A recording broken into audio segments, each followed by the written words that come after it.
जी, अस्सलाम वालेकुम। तो हम आज पैटर्न के हवाले से बात कर रहे थे और मैं ये कह रहा था आप लोगों से कि मैं अब उम्मीद करूंगा आप लोगों से कि आप हमारे दरमियान की जो इंफॉर्मेशन होगी उसको शेयर नहीं किया करेंगे।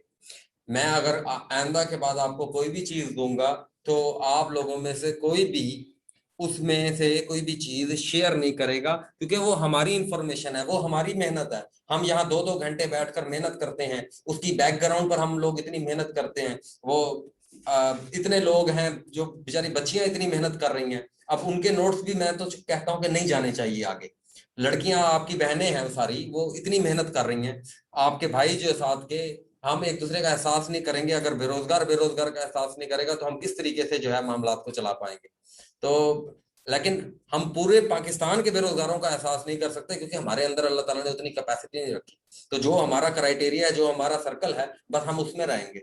हम उन लोगों को पहले लगवाएंगे, फिर हम अपनी आस्ता आस्ता कैपेसिटी को इंक्रीज करते रहेंगे, और कैपेसिटी जब हमारी इंक्रीज हो जाएगी फिर इंशाल्लाह हम और लोगों को भी लगवाएंगे, फिर हम और लोगों तक गाइडेंस फैलाएंगे, फिर इंशाल्लाह इसी ग्रुप में से कुछ लोग इस तरह के तैयार हो जाएंगे जो इंशाल्लाह मेरे से भी बेहतर पढ़ा पाएंगे इंशाल्लाह। लेकिन ये एक तरीके से चीजें होती हैं, एकदम कुछ भी नहीं हो जाता।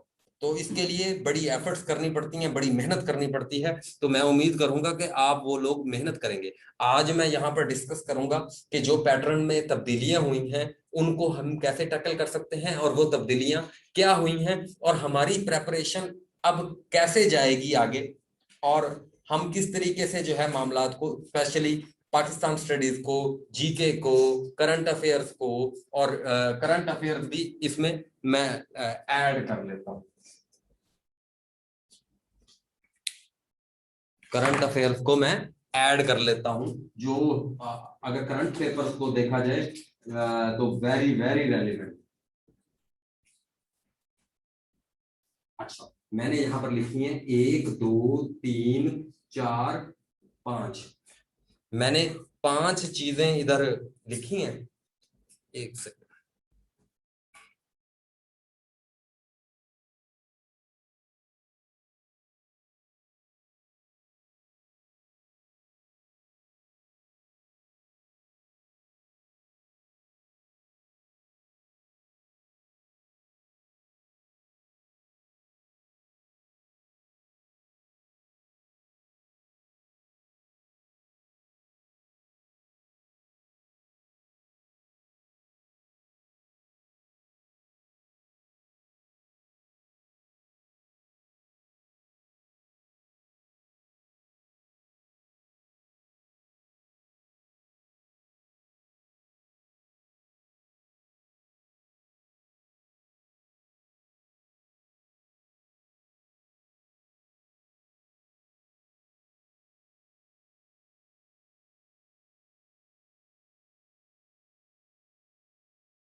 चलें जी।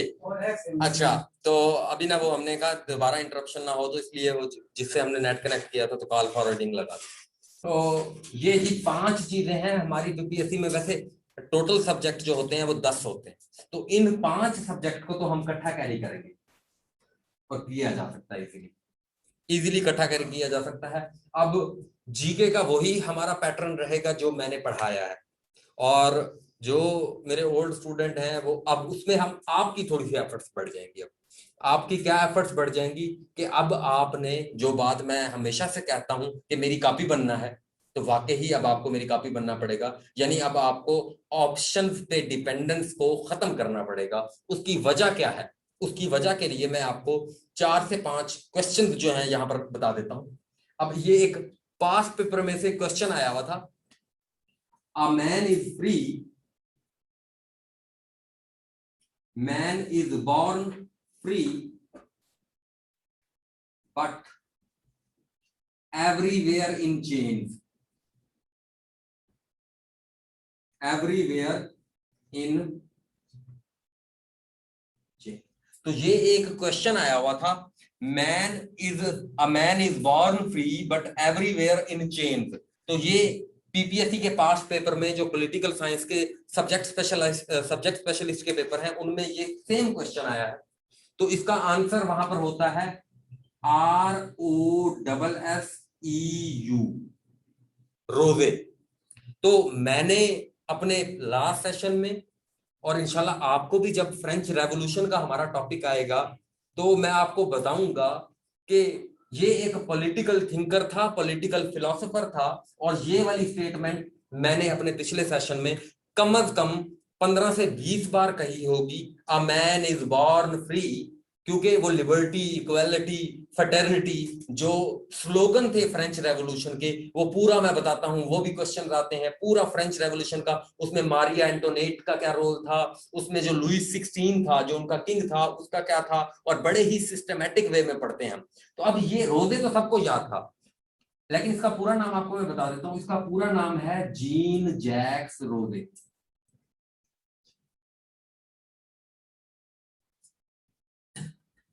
ठीक है, जीन जैक्स रोजे।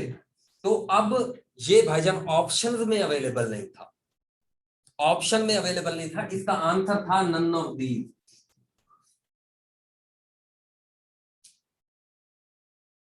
ठीक है, इसका ऑप्शन था इसमें, जो इसमें और बाकी जो ऑप्शन दिए हुए थे वो भी फिलोसोफर से, जैसे कांट दिया हुआ था। इस कांट का पूरा नाम है इमैनुअल कांट, और ये भी पीपीएससी का एक सवाल है कि इमैनुअल कांट कहां का फिलोसोफर है, जर्मनी का। ठीक है जी, ये भी इमैनुअल कांट एक ऑप्शन था। इसी तरीके से इसके अंदर जो है कार्ल मार्क्स एक ऑप्शन था, जो कि इससे अगला क्वेश्चन जो है, एक ये क्वेश्चन था, इससे अगला क्वेश्चन क्या था कि विच पॉलिटिकल थिंकर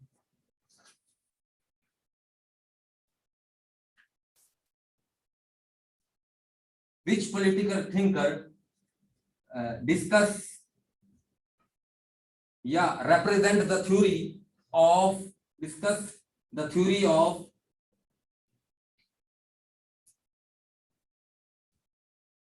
क्लास स्ट्रगल।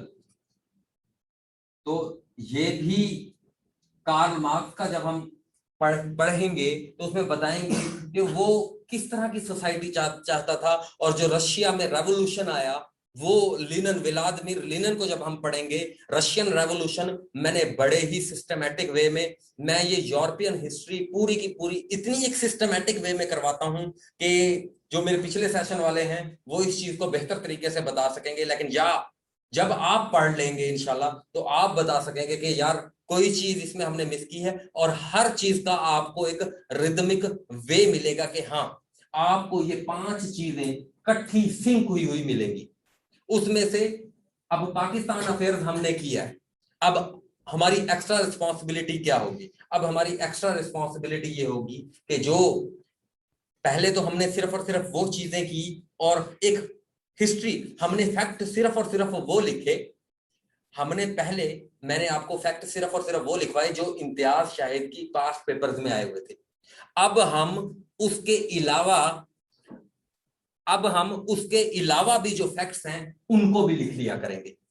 यानी जो पास्ट पेपर में आए हुए हैं, जैसे पहले मैं हिंदुस्तान की हिस्ट्री जब पढ़ाने लगता था, मैं कहता था हिंदुस्तान में सबसे पहले आर्यन आए, आर्यंस 1500 बीसी में आए, आर्यंस ने कास्ट सिस्टम इंट्रोड्यूस कराया, आर्यंस की लैंग्वेज संस्कृत थी। उसके बाद जो है आर्यंस के बाद यहाँ पर जो है गुप्ता खानदान आया, गुप्ता खानदान के बाद यहाँ पर चंद्रगुप्त मौर्य ने 324 बीसी में मौर्यन डिनासिटी की बुनियाद रखी, और जो है उस डिनासिटी, इसका जो बेटा था वो था बिंदुसरा, और बिंदुसरा का जो बेटा था वो था अशोक द ग्रेट, जो इस डिनासिटी का मोस्ट फेमस रूलर था।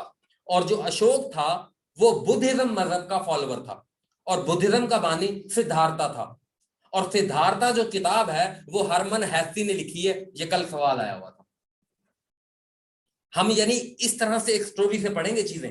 जब हम इंडो पाक हिस्ट्री शुरू करेंगे हम हर चीज को इस तरीके से पढ़ेंगे, यानी हम तैयारी ही। और फिर हम ज्योग्राफी में क्या करेंगे, पाकिस्तान के मुझे पता है वो मैंने आप तक 10 मैप्स डिलीवर करने हैं, लेकिन क्योंकि मैं डिफरेंट चीज पर लग गया था, मेरी सारी की सारी एफर्ट्स उस तरफ हो गई थी, इसलिए मैं वो चार्ट्स आप तक डिलीवर नहीं कर सका। इंशाल्लाह इस वीक में जो है मैं वो चार्ट्स जो है वो आप तक डिलीवर कर देंगे।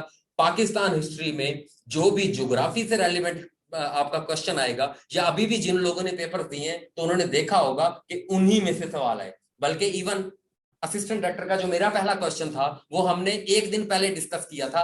एप्पल का सीईओ टिम कुक, वो आया हुआ था, मेरा पहला क्वेश्चन था वो। ठीक है जी।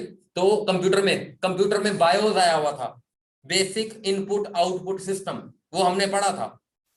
ठीक है जी। कंप्यूटर के हम पढ़ ही एक सिस्टमैटिक वे में रहे हैं, हम जो पढ़ रहे हैं वो ही आएगा, अब हम ही आएंगे, अब और कोई नहीं आएगा। वो जो पूरी की पूरी बेचारे, मुझे उनसे बहुत हमदर्दी है, क्योंकि मैं भी इस चीज का विक्टिम रहा हूं बहुत अरसा, कि बुक से तैयारी कर करके मैंने फेलियर जो लिए हैं, मुझे उनके साथ बहुत हमदर्दी है। लेकिन मायूस और नाउम्मीद होने की कोई बात नहीं है, अभी भी मेहनत की जाए तो वापस आया जा सकता है ट्रैक पर। अभी भी अपनी प्रेपरेशन को एक डायरेक्शन दी जा सकती है, अगर एक सिस्टमैटिक वे में जैसे हम पढ़ रहे हैं वैसे पढ़ें। हमने अपनी स्ट्रेटजी को बिल्कुल नहीं बदलना। हाँ, हम जो पाकिस्तान हिस्ट्री है ये मैंने दोबारा भी पढ़ानी है, क्योंकि मैंने पढ़ाई है ये पाकिस्तान हिस्ट्री आपको अपने ओल्ड सेशन के साथ मिलाकर हमारा। और इसको मैं जब कनेक्शन बना रहा होता था मैं इतना पीछे नहीं जाता था, लेकिन जब मैं आपको, क्यों नहीं जाता था, क्योंकि मैंने वो कनेक्शन आपको पढ़ाया नहीं होता था। लेकिन जब मैं वो कनेक्शन पढ़ाकर पाकिस्तान हिस्ट्री पर पहुंचूंगा ना, तो फिर आप कह रहे होंगे हाँ हाँ, फिर आपको हर चीज कनेक्ट हो रही होगी, फिर आपको हर चीज में एक जो है रिदम नजर आ रहा होगा, हर चीज में आपको पता चल रहा होगा कि यार चीजें ऐसे ऐसे ऐसे ऐसे ऐसे होंगी। अब थर्ड मोस्ट अबंडेंट एलिमेंट आया हुआ था क्वेश्चन।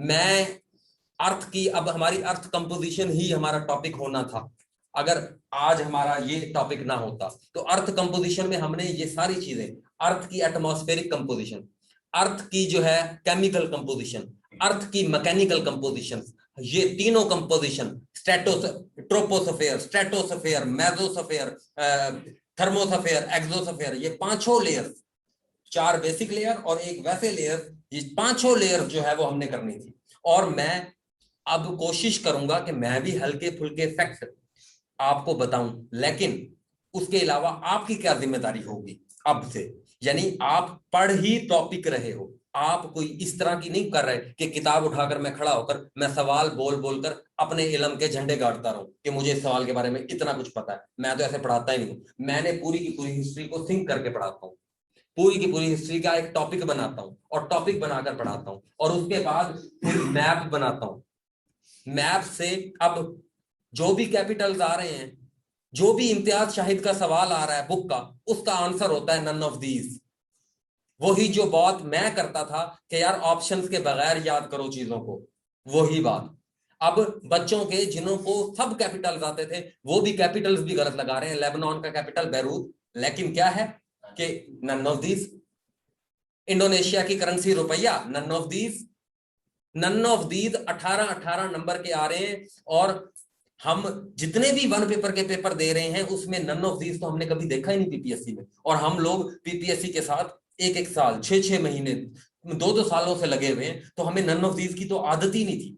तो इसलिए हम जो है ना वो नन ऑफ दीज देखकर हमारा दिल ही नहीं करता। और हम थोड़े बहुत एफपीएससी के पेपर देते रहते हैं, तो हमने ये सोचा होता है कि यार एफपीएससी में भी 2-3 होते हैं नन ऑफ दीज, तो हमारा ये आइडिया है कि यार 2-3 नन ऑफ दीज हैं, 3 ऑप्शन है, इनमें से एक लगाना है। लेकिन फिर उसने उसका कंट्रास्ट क्या निकाला है, उसने आपको बंबू क्या दिया है, उसने ये बंबू दिया है कि 18 जो है उसने नन ऑफ दीज दे, और हर पेपर में मिनिमम 15 एक नन ऑफ दीज दे रहा है, ये वो कर रहा है। लेकिन नन ऑफ दीज का तो वो मोहताज हो जिसने ऑप्शन से तैयारी की हो। हम तो टॉपिक से पढ़ रहे हैं, हम तो ऑप्शंस का नाम भी नहीं लेते इधर। आज सिर्फ ऑप्शंस का नाम लिया क्योंकि पीपीएससी को डिस्कस कर रहे हैं, उसके पैटर्न और सिलेबस को डिस्कस कर रहे हैं, वरना तो हम टॉपिक ही पढ़ रहे होते हैं। आज ये टॉपिक है, आज ये टॉपिक है, इसके मुतालिक ये क्वेश्चन बन सकता है, इसके मुतालिक ये क्वेश्चन बन सकता है।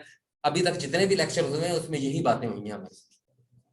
अब आपकी थोड़ी सी और अब ये 5 चीजें करने का। और इस्लामियात, इस्लामियात मैं क्या करता हूं, इस्लामियात की मेरी प्रेपरेशन करवाने का ये तरीका होता है, हजरत आदम से लेकर हजूर तक हमारा एक लेक्चर बनेगा, हजरत आदम से लेकर हजूर तक हमारा एक लेक्चर बनेगा, और उसमें जितनी भी इंफॉर्मेशन होगी एक सिस्टमेटिक वे में आप तक पहुंचाऊंगा, एक पूरे क्वेश्चन। हाँ, अब आपकी उसमें क्या रिस्पॉन्सिबिलिटी हो जाएगी, एक एक्स्ट्रा चीज। पहले तो मैं आप लोगों को सिर्फ ये कहता था ना कि यार मेरी कॉपी बन जाओ, सिर्फ और सिर्फ उतना ही कर लो। अब अगर आप मेरे से भी आगे निकलना चाहते हो, अब आप अगर चाहते हो कि यार आपने मजीद इसमें जो है कोई इस तरह की आ सकती हैं चीजें, तो आप उसमें ये करो कि यार अर्रहीकुल मखतूम की छोटी सी किताब देख लो, ठीक है जी, उसको पढ़ लो, ठीक है जी, कोई इस्लामी वाकयात की यूट्यूब पर वीडियो देख लो जो हम यहाँ से टॉपिक पढ़ रहे हो, ठीक है जी, उस चीजों की मदनी चैनल से कोई वीडियोस देख लो। इस तरीके के आप उसके साथ इंग्रेडिएंट्स ऐड कर सकते हो, ठीक है जी। पाकिस्तान हिस्ट्री का हम करते हैं, पाकिस्तान हिस्ट्री के ऊपर कोई किताब जो है, अगर मैं आपको बताऊं, ट्रैक टू पाकिस्तान, ठीक है जी, या जो है ये IH कुरैशी और ये जो चीजें हैं, ये सारे के सारे क्रिटिक है पाकिस्तान के, और पाकिस्तान फौज और पाकिस्तान गवर्नमेंट इनको लाइक नहीं करती, और इनके दिए हुए आंसर्स को भी हम लोग नहीं मानते। तो इसलिए इनसे इनको पढ़ लें हिस्ट्री का पर्सपेक्टिव, रियल पर्सपेक्टिव जानने के लिए। बट ना पढ़ें यार, इसको पेपर क्लियर करने के लिए इनको पढ़ने की कोई जरूरत नहीं है, इन किताबों को पढ़ने की जरूरत कोई नहीं है। अगर आपका शौक है, आपका शौक है, तो आप ट्रैक टू पाकिस्तान की सिर्फ एक किताब अपने पास रखें, ठीक है जी। और साथ में अब आपका पाकिस्तान अफेयर और जीके का, जीके में अब हम क्या करेंगे, जीके में पूरी दुनिया का हमने नक्शा ड्रॉ करना, लेकिन कोई मुझे डिक्टेट ना करे। देखें मेरे साथ, अब मैं आपको बता रहा हूं, क्योंकि मैं ये बातें 6 महीने से कर रहा हूं, अब मेरे पास इतनी एक सैचुरेशन हो चुकी है कि मैं आप लोगों से मादरत के साथ, मैं कोई बड़ा बंदा नहीं हूं, मैं तो बिल्कुल ही गिरा हुआ, आप तो फिर बहुत अच्छे लोग होंगे, आप बहुत ही वो होंगे, मैं तो बिल्कुल गिर गया था। मैंने अपनी लाइफ में बहुत आसानियां देखी हैं, बहुत अच्छी जो है ना अच्छी लाइफ देखी है, लेकिन एक टाइम आया था मैं बिल्कुल गिर गया था, बिल्कुल मैं गिर गया था। मुझे आप लोगों के ताउन ने, अल्लाह ताला की जात के बाद आप लोगों के ताउन ने ही ऊपर उठाया है।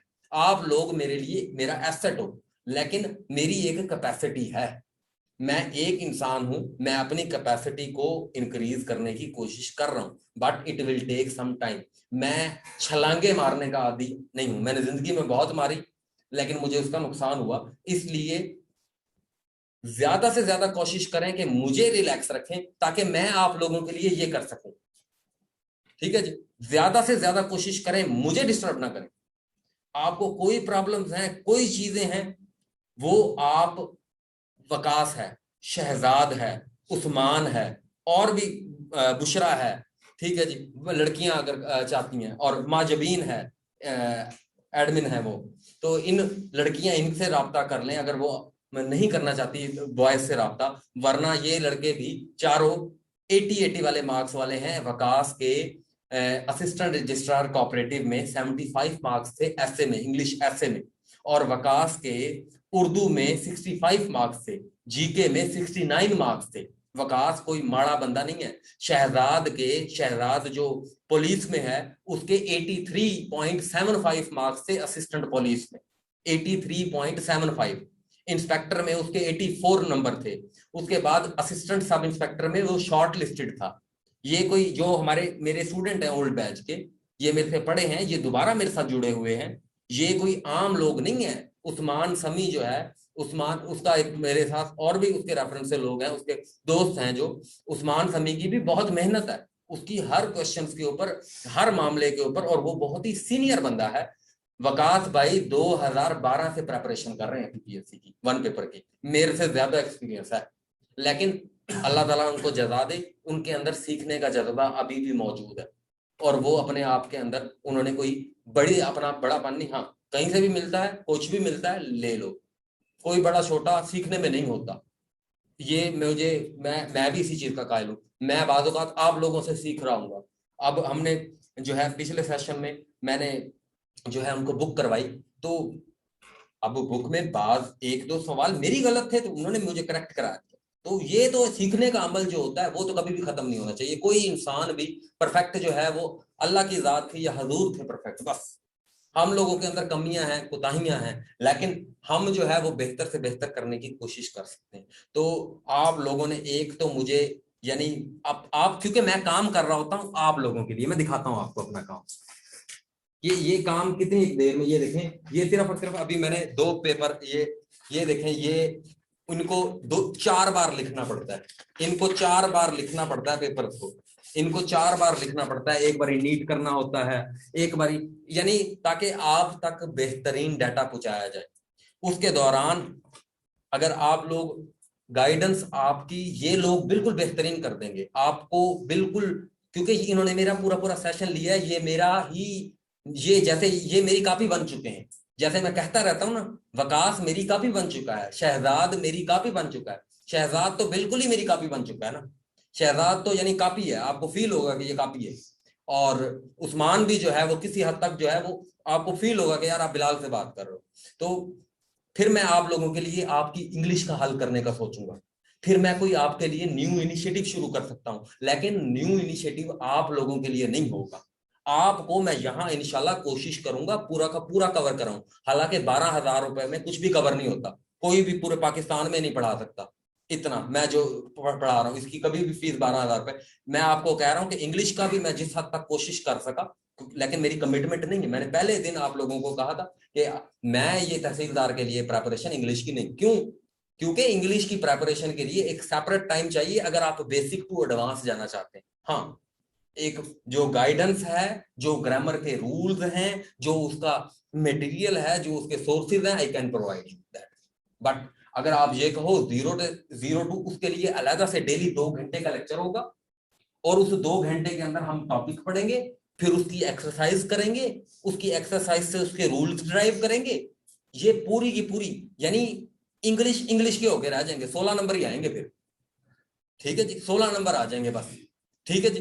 तो और सब इंस्पेक्टर वाले जो है, सब इंस्पेक्टर वाले बिल्कुल परेशान ना हो, बिल्कुल उनके उनका पेपर, अगर जैसे वकास भाई का 2015 का पेपर सब इंस्पेक्टर का पास है, 2017 का पास है, 2019 का पास है।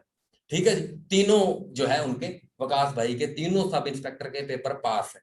तो मैं आपको ये बता रहा हूं कि सब इंस्पेक्टर का पेपर सबसे आसान तरीन पेपर होता है। क्यों? क्योंकि उनको भी पता है कि इसके ऊपर फिल्टर लग चुका है। कौन सा फिल्टर लगा है? इसके ऊपर फिल्टर लगा है एज का। मैं तो नहीं एलिजिबल, 25 से ऊपर वाला कोई भी एलिजिबल नहीं, फिर मेरी हाइट छोटी है मैं फिर एलिजिबल नहीं, 25 से ऊपर वाले जिनकी हाइट छोटी है वो भी एलिजिबल नहीं। अब हम इधर जितने भी लोग बैठे हैं, और ये हम लोग जितने भी लोग सुन रहे हैं, 70 लोग सुन रहे हैं, ये बाकी लोग बैठे हैं, ये सारे लोग जो हैं, आप लोग जो है, आप में से बताओ कितने के एलिजिबल हो। तो इसलिए ये फिल्टर जब लग जाता है तो उनको भी पता है, और उनको यहां पर नॉलेज का अंबार नहीं चाहिए सब इंस्पेक्टर में, उनको चाहिए फिजिक वाले बंदे, उनको चाहिए जो है तकड़े बंदे, बोलने वाले बंदे, गुड एडमिनिस्ट्रेटर चाहिए उनको, उनको वो चीजें नहीं चाहिए जो के। और इसलिए क्या होगा, सब इंस्पेक्टर का पेपर, सब इंस्पेक्टर का पेपर वही सिनोनिम एंटोनिम फॉलो होंगे, वही इडियम्स फॉलो होंगे। हाँ, प्रेपोजिशन की क्वांटिटी बढ़ जाएगी, हाँ, कुछ जो है पार्ट्स ऑफ स्पीच की वैल्यू थोड़ी सी ज्यादा हो जाएगी। तो इनशाला वी विल कवर दैट। हम उस लेवल की, सब इंस्पेक्टर लेवल की इंग्लिश हमने करनी है। कंप्यूटर आप मुझे बताओ, फंडामेंटल एक दिन में हमने की, यानी कि एक दिन में हमने इंटरनेट और नेटवर्क 2.5 घंटे की क्लास हो जाएगी। थोड़ा सा उसमें अगर कहने का मकसद है कोई पोर्शन हमारा रह गया था, उसमें एक पोर्शन हमारा ये रह गया था, इंटरप्रेटर और कंपाइलर, वो हमारा रह गया था, और नेटवर्क सिक्योरिटी का बाकी हमारा रह गया था। तो वो हमने करना है कवर, वो हमने कवर करना है। वो जो दूसरा लेक्चर होगा तो नेटवर्क का होगा, और तीन मैंने बाकी आपको बताया है, एक एमएस पावर पॉइंट का होगा, एक एमएस वर्ड का होगा, और एक जो है आपका एक्सेल का होगा। और इसमें वो 300 सवालात जो हैं मैं वो आपको सॉल्व करवाऊंगा, जो उसकी एप्लीकेशन से रेलिवेंट है, और वो ऐसे यहां पर सॉल्व नहीं कराऊंगा, वो आपको, आपके पास लैपटॉप मौजूद होगा, हम सवाल पढ़ेंगे, आप उस सवाल के ऊपर आपको मैं वो परफॉर्म करके दिखाऊंगा। और जब आप भी वो परफॉर्म करोगे आप कहोगे अच्छा ये ऐसे था। अगर किसी को सैंपल या मॉडल के तौर पे वो देखना चाहता है कि वो कैसे मैं करवाऊंगा, जब वो आएगा तो वो आपके सामने आ जाएगा। तो वो मेरी यूट्यूब के ऊपर 10 मिनट की एक वीडियो पड़ी है सिर्फ, वो जो है MS वर्ड के हवाले से, उसमें मैंने ड्रॉप कैप के बारे में और थोड़ा सा और चीजों के बारे में बताया। तो वो देख लें, आपको उसका ब्रीफ सा आइडिया हो जाएगा कि क्या हम पढ़ने जाएंगे उसमें। ठीक है, और हम अपने मटेरियल्स को रिव्यू करते रहेंगे। I am not a rigid person. ठीक है जी, मैं बिल्कुल भी कोई रिजिड नहीं हूँ, या मैं कोई जो है, हमारी अगर कोई भी किसी चीज में तस्हीह होने वाली होगी तो I am quite open for that. मैं उसके लिए बिल्कुल ओपन हूं। मैं इंशाल्लाह हर चीज को एक्सेप्ट करूंगा। आपके जो भी इसमें रिजर्वेशन होंगे इंशाल्लाह I will try to address that. ठीक है, तो आपको मैं ये बता रहा हूं कि ये 5 चीजों के लिए अब करंट अफेयर्स का थोड़ा सा इसमें, अब वो क्या कर रहा है, अब देखो करंट अफेयर इन चीजों से बाहर के नहीं होते। हाँ, इन दोनों को करंट अफेयर में, ये दोनों को आप खत्म कर दो। ठीक है, सॉरी,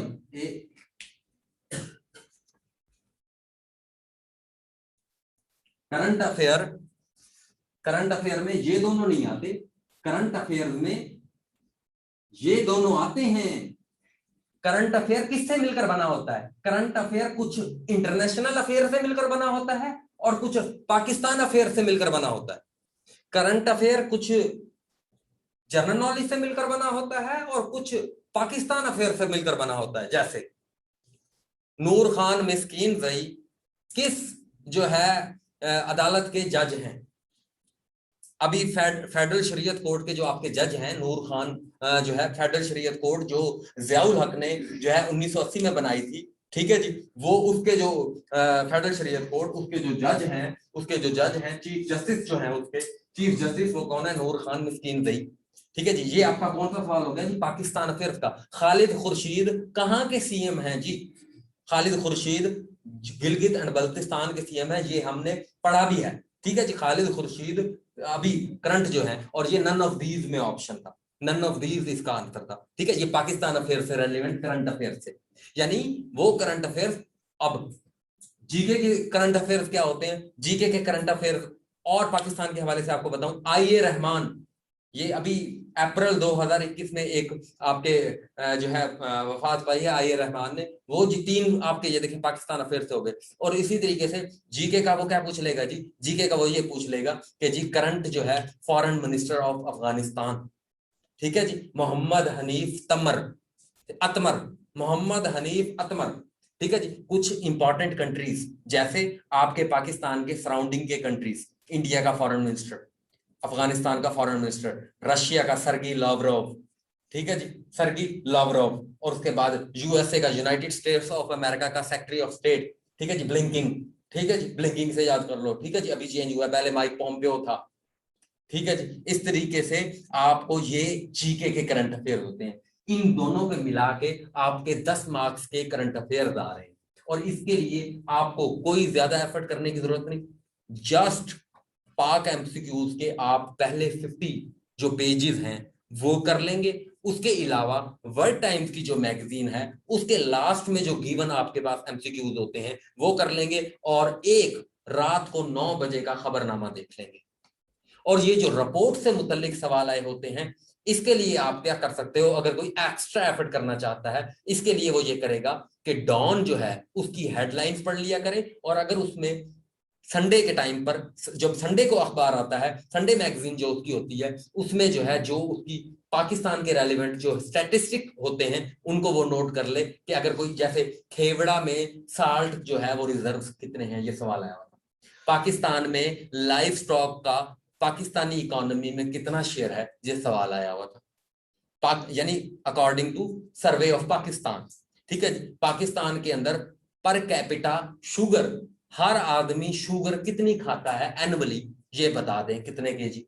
ये कहां पर गिवन होते हैं? ये डॉन में गिवन होते हैं, जो उनका संडे को नॉर्मली जो आता है उसमें, या पाकिस्तान की जो स्टैटिस्टिक्स की जो वेबसाइट होती है, आप उसके ऊपर जाकर भी आपको ये सर्वेज जो है वो मिल सकते हैं, इजीली अवेलेबल होते हैं। ठीक है जी, अगर कोई परफेक्शन की तरफ जाना चाहता है, यानी 100/100 ही लेना चाहता है, वरना ये एक आधे पेपर में कुछ इस तरह के क्वेश्चन आए हैं, 4 एक क्वेश्चन आ गए, वरना और नहीं आते इस तरह के। और इस तरह की प्रेपरेशन आप नहीं एक्सपेक्ट करते कि ये 4 क्वेश्चन आ जाएंगे इस तरह। ठीक है जी। अगर कोई एक्स्ट्रा उसके अंदर एक्स्ट्रा माइल करना चाहता है, एक्स्ट्रा एफर्ट करना चाहता है, उसके लिए ये है। ठीक हो गया। उसके बाद अब हम बात कर लेते हैं, ये आई होप आपको, देखो जीके में कितने नंबर के सवाल आते हैं जी? जीके में आपके आते हैं 15 से 20 नंबर के सवाल, 15 से 20 नंबर के सवाल। अब ये 5 नंबर मैंने क्या दिए हैं, मैंने करंट अफेयर्स को दिए हैं, बल्कि हम 15 कर लेते हैं, ठीक है। इसके 15 पाकिस्तान अफेयर्स के आपके कितने होते हैं जी? 16, ठीक है जी। पाकिस्तान अफेयर्स के 16, और इन दोनों के 4 और 5 उधर चले जाते हैं, तो 4 और 6 ये तकरीबन हो जाते हैं 10 नंबर के आपके क्या हो जाते हैं? करंट अफेयर्स होते हैं। और ज्योग्राफी आपकी 8 नंबर की ज्योग्राफी आई होती है, ठीक है जी। कोई रिवर आया हुआ है, पेरिस जो है वो किस रिवर के ऊपर है? सीने रिवर के ऊपर है, ठीक है जी। और इस तरीके के कोई कैपिटल आ गया है, कुछ जो है कोई माउंटेन पीक आ गई है, कुछ इस तरह की कोई डेजर्ट आ गया है, कुछ इस तरह की चीजें, ठीक है जी। और पाकिस्तान इस्लामिक स्टडीज आपकी 8 नंबर की, और उसमें हम क्या करेंगे, एक हमारा लेक्चर होगा, एक लेक्चर होगा हजरत आदम से लेकर, हजरत आदम जो है वो किस्सा इब्लीसो जो है वो हम पढ़ेंगे। फिर उसके बाद हजरत आदम के बाद उनके जो बेटे हाबिल और काबिल, काफ से काबिल, काफ से कातिल, काबिल ने हाबिल को कत्ल किया, ठीक है जी। फिर उसके बाद हम देखेंगे कि हजरत जो है शीस अलैहिस्सलाम है, हजरत शीस अलैहिस्सलाम के बाद देखेंगे हम हजरत अदरीस अलैहिस्सलाम है, हजरत अदरीस के बाद हजरत अदरीस ने क्या किया जी? फल्कियात का इल्म देखा जी। उसके बाद उन्होंने जो है वो अरिथमेटिक उन्होंने देखी। फिर उसके बाद जो है हम देखेंगे कि जी हजरत अदरीस के बाद हजरत नूह का हम थोड़ा सा देखेंगे, उनकी तूफान, उनका बेटा कनान जो गर्क हो गया, उनकी जो बीवी के साथ मामला हुआ वो देखेंगे हम। तो इस तरीके की हम डिफरेंट पूरा एक सिस्टमेटिक वे में चलेंगे, और कोई भी क्वेश्चन जो है वो मिस नहीं करेंगे। हाँ, हम एक काम जरूर करेंगे, जो हमारा दूसरा लेक्चर होगा अब हम उसे 2 लेक्चरों पर मुश्तमिल करा देंगे, हम उसे 2 लेक्चर में कन्वर्ट कर देंगे। पहले वो एक लेक्चर होता था, यानी अब हम हजूर की हिस्ट्री को, अर्रहीकुल मखतूम जो है वो हमारा सोर्स होगा, क्योंकि अब न्यू पैटर्न में अर्रहीकुल मखतूम को एज ए सोर्स लिया जा रहा है, ठीक है जी। अर्रहीकुल मखतूम को एज ए सोर्स लिया जा रहा है। अब वो बरेलवियत से थोड़ा न्यूट्रलिटी की तरफ आ रहा है, ठीक है जी। तो हम भी उसी तरीके से बरेलवियत से अपने आप को न्यूट्रलिटी की तरफ लेकर जाएंगे, और जो ऑथेंटिक सोर्सेज हैं जिन्हें दुनिया मानती है सो कॉल्ड, हम उनको फॉलो करेंगे, ठीक है जी। Whatever you want to say that, ठीक है जी, आप जो भी उसे कहना चाहें।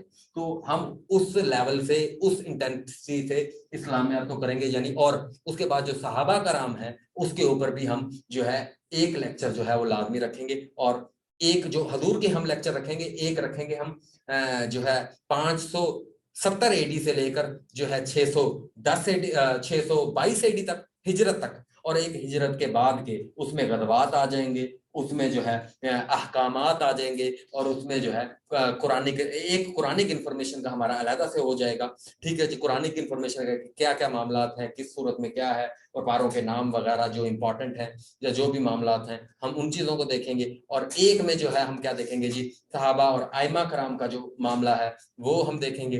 तो इस तरीके से इस्लामियात हमारी, नो आपको इशू नहीं होना चाहिए, वही आप कर लेंगे तो इंशाल्लाह। मेरा तो इस्लामियात का एक भी गलत नहीं हुआ, ठीक है जी, मेरा तो एक भी गलत नहीं हुआ इस्लामियात का, ठीक है जी। और अब बात आपकी रहेगी इस्लाम में, ये आपकी 4 चीजें होगी। अब जो आप लोगों का कंसर्न है उर्दू, हाँ, उर्दू के लिए अब देखें, उर्दू का मैं आपको क्या कराऊंगा, बेसिक उर्दू।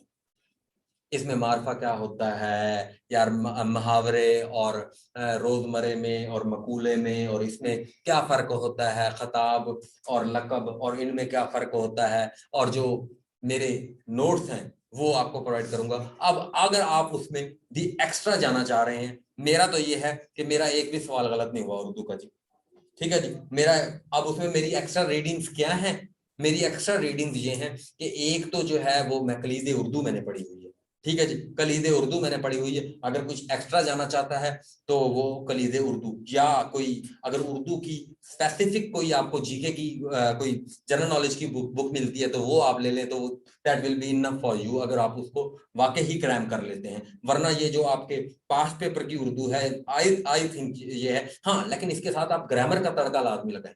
इसमें जो ग्रामर है काफिया रदीफ की आपको ओके समझ होनी चाहिए, काफिया की, रदीफ की, और उसके बाद जो है रबाई क्या होता है, मखमस क्या होता है, मुसद्दस क्या होता है, ठीक है जी। इस तरीके की जो चीजें हैं इसके बारे में अब आपको, यानी मस्तक क्या होता है, इसमें जामिद क्या होता है, फेल मजारे क्या होता है, ठीक है जी, फेल हाल क्या होता है, फेल मुतलक क्या होता है, इस तरीके की जो चीजें हैं अब आपको। और ये कोई इतनी हाई लेवल की चीजें नहीं है, और इस अगर आप ये कर लें तो आप इंशाल्लाह 10/10 उर्दू में ले सकते हैं, 10 नहीं तो 8 ले लेंगे।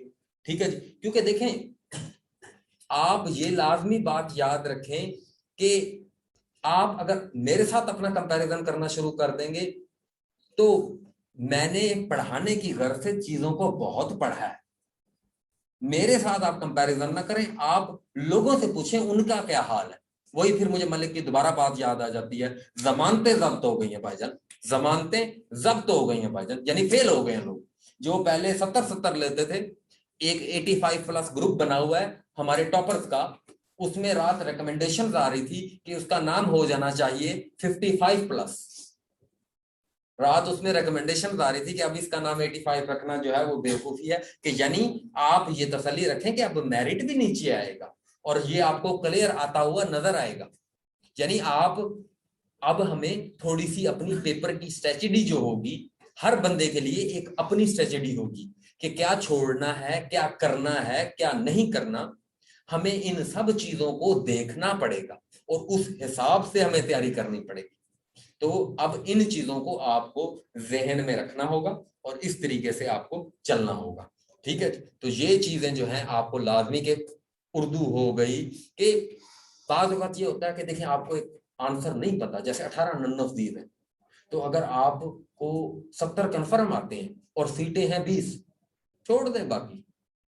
मेरा नहीं ख्याल आपको फिर लगाने की, यानी मैं भी सोच के गया था इस बार, मैंने कहा भाई मैक्सिमम 90 लगाऊंगा, लेकिन आदत मैंने आज तक एक नहीं छोड़ा। बाद 102-3 लगाते हैं, यानी एक सवाल पे गलती से 2-3 बार हो जाता है, यानी 102-3 तो लगा देते हैं, कभी 100 से कम तो लगाए ही नहीं। तो आदत एक पड़ी हुई है यार, और फिर एक्स्ट्रा कुछ पड़ा हुआ है तो इसलिए यार ये सुना तो हुआ है यार इसका ये होगा।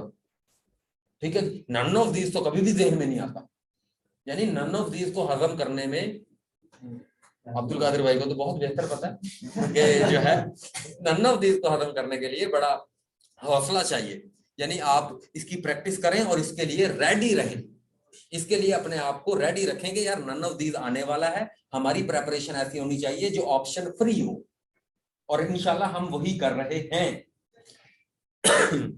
अच्छा, अब आ गई आपकी पसंदीदा चीज इंग्लिश। अच्छा, और हमारा क्या रहा, एवरीडे साइंस, मैथ में करता, एक चीज हमारी रह गई,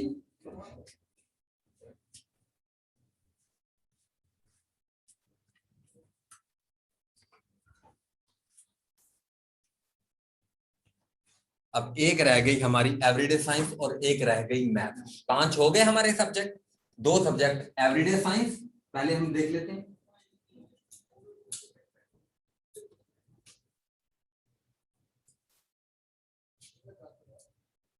एवरीडे साइंस की अगर मैं बात करूं तो एवरीडे साइंस आपकी 8 मार्क्स की आ रही है, तो ये कुछ ज्यादा वो नहीं आ रही, ये वही आ रही है जो आ रही थी, इसमें कोई तब्दीलियां शब्दीलियां इतनी खास नहीं है। हाँ, कुछ कॉन्सेप्ट की चीजें आ रही हैं एक दो, जैसे कि लॉ ऑफ इलेक्ट्रोमैग्नेटिक इंडक्शन, और जो है इलेक्ट्रिसिटी को किसने जो है वो सबसे पहले मर्ज करके बताया, तो इस तरीके के, और प्रोटोजोआ, प्रोटोजोआ बैक्टीरिया और कार्निवोर, इस टाइप के, यानी प्राइमरी प्रोड्यूसर्स कौन हैं, इस तरह के ऑप्शंस के साथ आपको इस तरह के क्वेश्चंस मिल रहे थे। बाकी अगर मैं इसके आसान की बात करूं तो पैंक्रियाज, कौन सा पार्ट आपका बॉडी में इंसुलिन सिक्रीट करता है, तो ओल्ड वन। ठीक है जी, उसके बाद आपका कुछ इस तरह के भी आपके क्वेश्चन थे, जैसे humidity, old one, water vapour, और अगर मैं आपको बात isotopes, isotope, old one, different number of neutrons. ठीक है जी, ये चीजें एवरीडे साइंस में हम करेंगे, हम विटामिन भी करेंगे, हम प्रोटीन भी करेंगे, और उसके बेसिक क्वेश्चन। हाँ, अगर इसमें कोई फर्दर आगे जाना चाहता है तो उसको रेकमेंड किया जाएगा कि 8वीं की प्लांट एनाटॉमी, 8वीं क्लास की प्लांट एनाटॉमी देख ले वो, 8वीं या 7वीं की, और अगर ऑक्सफोर्ड की देखनी है तो वो देख ले 3री या 4थी क्लास की। ठीक है, प्लांट एनाटॉमी जो है वो देख ले, तो उसको प्लांट एनाटॉमी के बारे में जाइलम, फॉलम, सेकेंडरी, प्राइमरी, रूट्स वगैरह, ये तो वो चीजों का आइडिया हो जाएगा। और जो है एवरीडे साइंस में बाकी हमारा डाइजेस्टिव सिस्टम, रेस्पिरेटरी सिस्टम, हमारा नर्वस सिस्टम, हमारी बॉडी के रेलिवेंट जो भी मामला हैं वो वैसे ही इंपॉर्टेंट रहेंगे जैसे पहले थे इंपॉर्टेंट। ठीक है जी। तो एवरीडे साइंस में कोई इतनी बड़ी रॉकेट साइंस नहीं लगी। अच्छा, उसके बाद एवरीडे साइंस के बाद अगर मैं बात करूं तो ये जी आप लोगों का मुझे पता है बहुत प्राइमरी कंसर्न है, मैथ। मैथ जो है वो आ रही है 8 मार्क्स की, ठीक है, 8 मार्क्स की मैथ आ रही है। अब इसमें मैं आप लोगों को थोड़ा सा बताना चाहूंगा कि अब हम लोगों का प्रॉब्लम क्या है और हम किस तरीके से चीजों को जो है वो कर सकते हैं और किस तरीके से इंप्रूवमेंट आ सकती है। ठीक है, अच्छा, अब ये एक सवाल था। अब देखें इस तरह के ना, अब बच्चों को आप, एक सवाल आपको बता रहा हूं, वो कह रहा है अ क्लॉक, एक क्लॉक है, स्ट्राइक वंस, ये एग्जैक्ट स्टेटमेंट बता रहा हूं, अगर किसी ने दिया है पेपर तो उसको पता है, strike once at 1 o'clock, strike once यानी घंटा बजता है 1 बजे, एक बार घंटा बजता है, एट 2, 2 बजे, 2 टाइम्स स्ट्राइक, 2 दफा स्ट्राइक, 2 बार घंटा बजता है, ऑन 3 o'clock, 3 टाइम्स स्ट्राइक, 3 बजे जो है वो and so on, and so on, और इस तरह होता रहता है। यानी 4 पे, सो ऑन से क्या मुराद है, 4 पे 4 बार, 5 पे 5 बार घंटा बजेगा, 6 पर 6 बार घंटा बजेगा। कहता, उसने कहा in a day how many strikes will happen, उसने कहा कि पूरे दिन में कितनी स्ट्राइक्स होंगी ये बताएं। तो इन सवालों के लिए एक तो आप लोगों को प्रॉपर प्रैक्टिस करनी पड़ेगी। अब मेरी क्या स्ट्रेटेजी थी, मैंने क्या देखा, मैंने कहा यार क्लाक है, मैंने कहा सबसे पहले यार क्लाक बना लेता हूँ, मेरी आदत है, मैं ऐसे करता हूँ, मैंने कहा क्लाक बना लेता हूँ, मैंने क्लॉक बनाया, मैंने इधर 12 लिखा, इधर 1 लिखा, इधर 2 लिखा, इधर 3 लिखा, इधर 4 लिखा, इधर 5 लिखा, इधर 6 लिखा, इधर 7 लिखा, इधर 8 लिखा, इधर 9 लिखा, इधर 10 लिखा, और इधर 11 लिखा, और इधर 12 लिख दिया। मैंने कहा कि 1 पर मेरा 1 घंटा है, मैंने इसको 1 को इधर लिख लिया, 2 पे 2 घंटे, 3 पे 3 घंटे, 4 पे 4, 5 पे 5, 6 पे 6, 7 पे 7, 8 पे 8, 9 पे 9, 10 पे 10, 11 पे 11, और 12 पे 12। मैंने कहा जब यहां पर 12 पे 12 हो जाएंगे, ये मेरा जवाब आ गया जो है 78, ये मेरा जवाब आ गया 78। जब मैंने इनको जमा किया मेरा जवाब आ गया 78। अब मैंने देखा, मैंने कहा यार ये 12 घंटे हैं, मैंने कहा एक दिन में कितने घंटे होते हैं। यहां पर बच्चे कंफ्यूज हो जाते हैं, यहां पर उनको सोचना चाहिए इन अ डे लिखा हुआ है, सवाल को गौर से पढ़े मैथ के।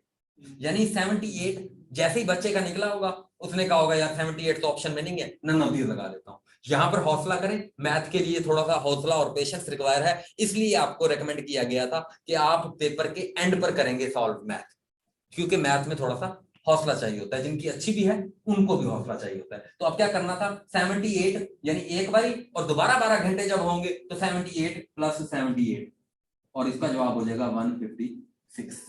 156 टाइम इन अ डे जो है वो आपकी जो नीडल है विल स्ट्राइक, आपका घंटा जो है वो बजेगा। ठीक है जी, तो ये एक क्वेश्चन था।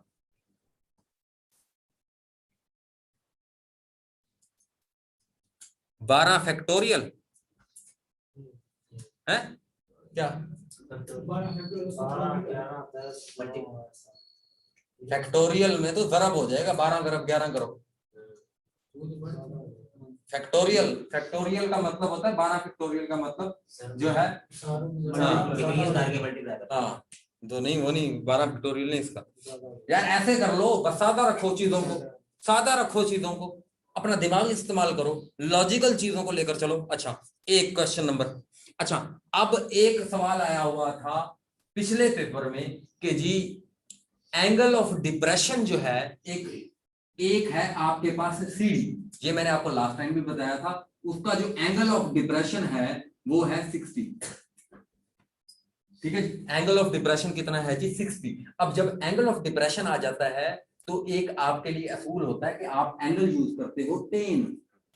तो 1060 की अगर आपको वैल्यू नहीं पता तो आप ये क्वेश्चन छोड़ दें, ठीक है जी। या अगर जहन में है तो फिर करें और छोड़ दें ये सवाल, कोई मसला नहीं है। बहुत सारे लोगों को नहीं पता होती, बहुत सारे आर्ट्स वाले बैकग्राउंड के लोग होते हैं, तो ये बहुत ही उसने अनएक्सपेक्टेड सवाल दिया हुआ है, इसको छोड़ दें। और अगर आपको पता है कि इसकी वैल्यू जो है √3 होती है तो बस ठीक है, ओके, फिर आप इसको सॉल्व करें। इसकी जो भी साइड दी हुई है उसको आप हल कर सकते हैं। वो आपका क्या फार्मूला होता है, वो आपका सिंपल फार्मूला होता है, अमूद का मुरब्बा। अगर उर्दू मीडियम के लिए अमूद कहते हैं जी परपेंडिकुलर को, और हाइपोटेन्यूज कहते हैं वितर को, वतर जो होता है आपका, और जो आपका वो होता है हाइपोटेन्यूज वतर हो गया, और बेस जो है आपकी कायदा, ठीक है। वतर का मुरब्बा बराबर है अमूद का मुरब्बा जमा कायदा का मुरब्बा, ठीक है जी। बेस जो है ना hypotenuse square is equal to base square plus perpendicular square, ठीक है जी। तो इस तरीके से आप चीजों को कर सकते हो। अच्छा, अब एक और सवाल इसी तरह का तरीके का था मैथ का। उसने कहा, मैथ का क्वेश्चन था, उसने कहा 36 इंच का एक जो है ना मेरे पास कपड़ा है। उसने कहा 36 इंच का मेरे पास एक ये कपड़ा है, इस कपड़े को मैंने शिलिंग किया। ये जो लेडीज हैं, जो हमारे साथ गर्ल्स हैं, जो मेरी बहनें हैं, तो ये इनको पता होगा शिलिंग, या जो टेलर वगैरह, हम सबको पता है शिलिंग का क्या मतलब होता है। यानी ये जो आपका कॉटन होता है ये ज्यादा शिलिंग हो जाता है, और वॉशिंग वेयर जो है ये कम शिलिंग होता है, लेकिन शिलिंग होते हैं आपके कपड़े। शिलिंग होने का मतलब पहले 36 इंच है तो श्रिंक होने के बाद उसने कहा आफ्टर श्रिंक 33 इंच रह गया। उसने कहा श्रिंक होने के बाद 33 इंच रह गया। कहता अब ना 48 इंच का है कपड़ा, बताओ वो आफ्टर श्रिंक होके कितना बचेगा।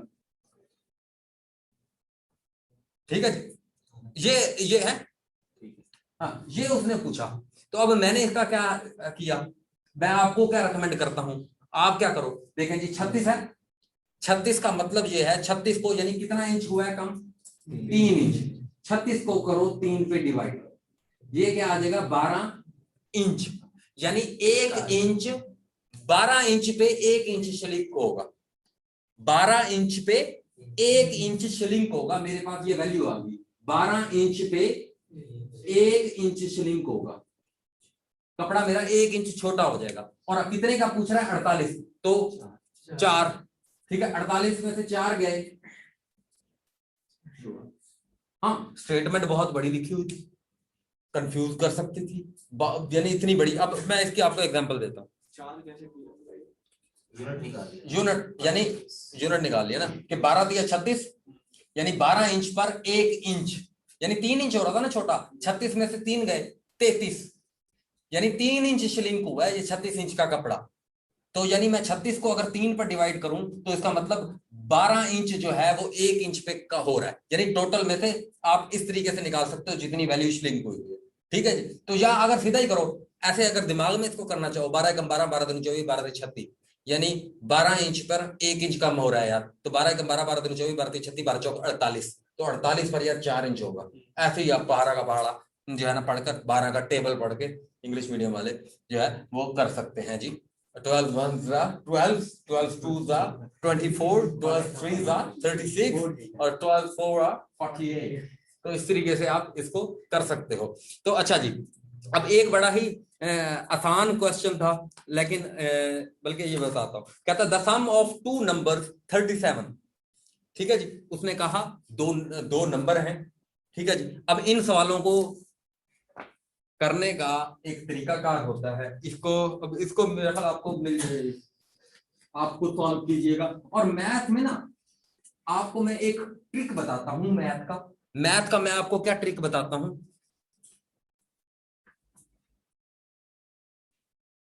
हाँ ठीक है, ठीक है, मैथ का मैं आपको एक क्या ट्रिक बताता हूं। मैथ का मैं ट्रिक ये बताता हूं कि मैथ को ना कभी भी आपने इंटरनेट पर क्वेश्चन सर्च करके मैथ को इस तरीके से हल नहीं करना। हमेशा शुरू में, क्योंकि हमने साल साल से 6-6 महीने से मैथ को छोड़ा हुआ है, और उससे हुआ क्या है कि हमारा दिमाग ना मैथ में चलना बंद हो गया।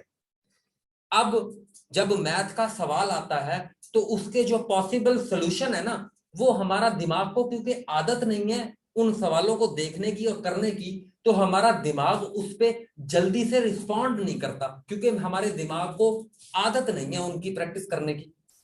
तो इसलिए हम उससे बोर हो जाते हैं और बोर होकर जल्दी से कहते हैं यार इसका सोल्यूशन देखते हैं, क्या है सोल्यूशन देखते हैं, ओ यार इतना आसान था, बस ठीक है ये तो हो गया, और फिर हम उससे जान छुड़ा लेते हैं।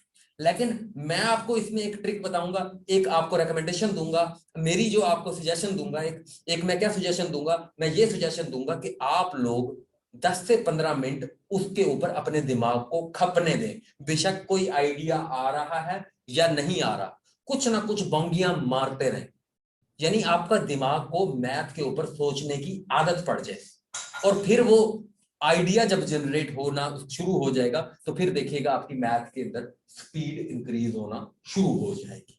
तो ये एक बात हो गई।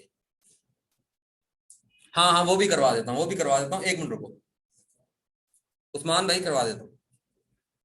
अच्छा, अब वो कह रहा है the sum of two number, कह रहा है एक दो नंबर है x plus y, the sum of two number is equal to 37। ठीक है, कह रहा दो नंबर, कह रहा देयर डिफरेंस, देयर स्क्वायर, यानी वो कह रहा है x माइनस वाई, इनका जो डिफरेंस है, इनका स्क्वायर, इन दोनों के स्क्वायर का जो डिफरेंस है वो क्या है जी 185। इन दोनों के स्क्वायर का जो डिफरेंस है वो कितना है जी 185। कहता वो नंबर बताओ दोनों कौन से। अब क्या करना चाहिए इन क्वेश्चंस के ऊपर, छोड़ दो, मुझे पता है बहुत सारे लोग डिफरेंट सोल्यूशन लेकर आएंगे, हम अपना दिमाग इस्तेमाल करते हैं, हम ये दिमाग इस्तेमाल करते हैं। और उसने पूछा क्या हुआ है, उसने कहा है कि x माइनस वाई बताओ कितना है, ये पूछा है। उसने क्या कहा है, दो नंबर है, उनका सम जो है ना वो 37 है। दो नंबर हैं, कोई भी नंबर है हमें नहीं पता, वो कह रहा है उसने, लेकिन उसका सम दे दिया है वो है 37। उसने कहा कि उन नंबरों का जो स्क्वायर है ना उसका जो डिफरेंस है वो 185 है। मुझे ये बताओ, उसने कहा कि x माइनस वाई क्या है, वो जो दो नंबर शुरू वाले थे उनका डिफरेंस क्या है, मुझे ये बताओ। अच्छा, अब इसमें आपको क्या करना चाहिए कि आपको, अच्छा 20 और 17 क्या होते हैं 37 होते हैं, यानी एक तो आपको ये इजी लग रहा होगा। ठीक है जी, आप इस तरीके से, अब उधर जो है ना ऑप्शन में कुछ जवाबात दिए हुए थे, ठीक है जी, वो जवाबात क्या थे, वो जवाबात थे 5, 6 और 4। तो 4 तो मैंने एलिमिनेट कर दिया, ठीक है जी, और 6 भी, यानी मैंने उसका क्या लिया जी 21 और 16। अब इसको मैंने वेरीफाई करना था, मैंने ये नंबर ले लिया, मैंने कहा यार 37 है ना दो नंबरों का मजमुआ, मैंने कहा 21 जमा 16 ये 37 है। ठीक है, मैंने कहा ये 37 है। अब मैंने वेरीफाई करना है क्या वाकई ही ये वो नंबर है, तो उसकी वेरिफिकेशन के लिए ये उसने दिया हो। अब मैं करता हूं 21 का स्क्वायर, 1 1 1 1 2 2, जरा 2 एकम 2, 2 दूनी 4, 1 4 4, 441 आ गया 21 का स्क्वायर। अब y 16, 16 का छिकम छिकम 36, 6 कम 6 थे 9, 1 1 1 6 6 1 1 1 6 9 6 15 और ये 256। 441 में से उसने कहा इन दोनों के स्क्वायरों में से माइनस करो, 256 माइनस करो, 11 में से 6 गए 5, 13 में से 5 गए 8, 3 में से 2 गए 1। हाँ अच्छा यही नंबर है 185। अच्छा वो अब इन दोनों नंबरों का डिफरेंस पूछ रहा है। अच्छा 21 में से 16 गए 5, 5 ऑप्शन में था, लगा दो, समझ आई, लगा दो बस। वो असल में घुमा रहा है नो डाउट, लेकिन वो भी करवाता हूँ 21 और 16 के लिए। हाँ ये भी अच्छा तरीका है अगर कोई एडवांस लेवल पर करना चाहता है। मुझे यानी अगर किसी को आता है, हम में से जो भी इंजीनियरिंग बैकग्राउंड के हैं उनको तो पता होगा कि x square minus y square बराबर क्या होता है, x minus y x plus y. ठीक हो गया जी। अब इसमें हमारे पास एक्स प्लस वाई की वैल्यू है, ठीक है जी, तो हमारे पास एक्स माइनस वाई जो है और x प्लस वाई की वैल्यू कितनी आ जाएगी हमारे पास 37 इज इक्वल टू किसके बराबर है ये 185। ठीक है जी, तो ये 185 हमारे पास इधर चला जाएगा 37 और इधर भी 37 चला जाएगा। ठीक है जी, तो इधर से 37 से गया तो x माइनस वाई की वैल्यू क्या आ जाएगी 5। ये भी तरीकाकार एक आसान था। अगर यानी किसी को ये नहीं आता, ये फार्मूला नहीं आता, तो इस तरीके से भी कर सकता है, यानी अपना दिमाग का इस्तेमाल करके भी इसको किया जा सकता है। X square minus y square is equal to x minus y x plus y. ठीक है, तो इस तरीके से भी किया जा सकता है और इस तरीके से भी किया जा सकता है, दोनों तरीके वैलिड है। ठीक है, आई होप आपको समझ आ गया होगा। तो अब अच्छा, अब ये मैं मिटा दूं। अच्छा, अब मैथ में एक रिक्वेस्ट आई है तो मैं वो रिक्वेस्ट भी अप्लाई कर देता हूं।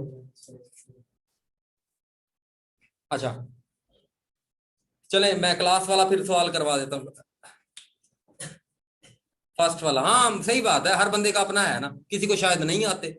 अच्छा जी, उसने कहा द क्लास ऑफ 100 स्टूडेंट, उसने कहा एक क्लास है, एक क्लास है, उसने कहा उसके 100 स्टूडेंट्स हैं, 100 स्टूडेंट्स हैं, क्लास के कितने स्टूडेंट्स हैं जी 100 स्टूडेंट्स हैं। उन्होंने कहा उसका मीन वेट, मीन वेट कितना है जी 100 स्टूडेंट का 46 केजी। ठीक है जी, 46 केजी मीन वेट का मतलब यानी हर स्टूडेंट का कितना वेट है 46। ठीक है जी, तो उसने कहा ये है। अब टोटल हमारा टोटल वेट कितना हो गया,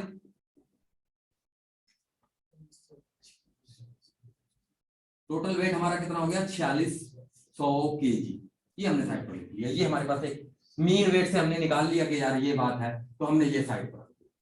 ठीक है, अब 46 के आ गया, हमने साइड पर रख दिया। अब उसने कहा कि यार उसमें जो लड़के हैं ना, उसमें लड़के और लड़कियों की क्लास है, लड़के भी हैं और लड़कियां भी हैं। उसने कहा जो लड़के हैं ना वो कितने हैं, बॉयज जो है ना, बॉयज का जो मीन वेट है, उसने कहा बॉयज का जो मीन वेट है ना वो है 50 केजी। बॉयज का मीन वेट कितना है 50 केजी। और उसने कहा गर्ल्स का जो मीन वेट है, गर्ल्स आपको पता है क्योंकि डाइटिंग करती हैं बहुत ज्यादा, तो उनका वेट कम होगा, तो उनका कितना दिया जी, उसने खुद ही दिया है, ये आपने इसमें कुछ नहीं किया, ये सारा कुछ उसने खुद ही दिया हुआ 40 केजी। उसने कहा नंबर ऑफ बॉयज बताओ, उसने कहा नंबर ऑफ बॉयज बताओ। अब इसमें क्या हुआ, इसमें कुछ दिए हुए थे ऑप्शन, अब उन ऑप्शन में से 60 जो ऑप्शन था वो भी दिया हुआ था, तो 60 आप इजीली चेक कर सकते हो। कैसे, कैसे चेक कर सकते हो, वो ऐसे चेक कर सकते हो, आप कहते हो यार 60 अगर लड़के हों, एक मिसाल यानी 60 है, मैं चेक करता हूं 60 आंसर ठीक है कि नहीं, 60 आंसर है, 60 जरा 50 ले, यानी लड़कों का वेट टोटल कितना हो जाएगा 3000 केजी, और बाकी 4600 में से 3000 अगर चले जाएंगे तो हमारे पास कितना आ जाएगा 1600 केजी। लड़कियों के लिए कितना वेट बना 1600। अब हम चेक करते हैं कि जस्टिफाई भी होता है हमारा टोटल वेट कि नहीं। अब लड़कियों का वेट कितना है 40 40 यानी लड़कियां 40 और लड़के 60, क्लास कितनी थी टोटल जस्टिफाइड। हर चीज जस्टिफाइड होगी, इसका मतलब right answer will B 60 boys. ठीक है, इस तरीके से आप 2 सेकंड के अंदर 10 सेकंड के अंदर ये सवाल इजी, हाँ हेड्स और लेग्स टाइप वाला, इसे भी आप इक्वेशन के जरिए से भी कर सकते हो। ठीक है जी, अब हम वो उस सवाल की तरफ आते हैं जो आपको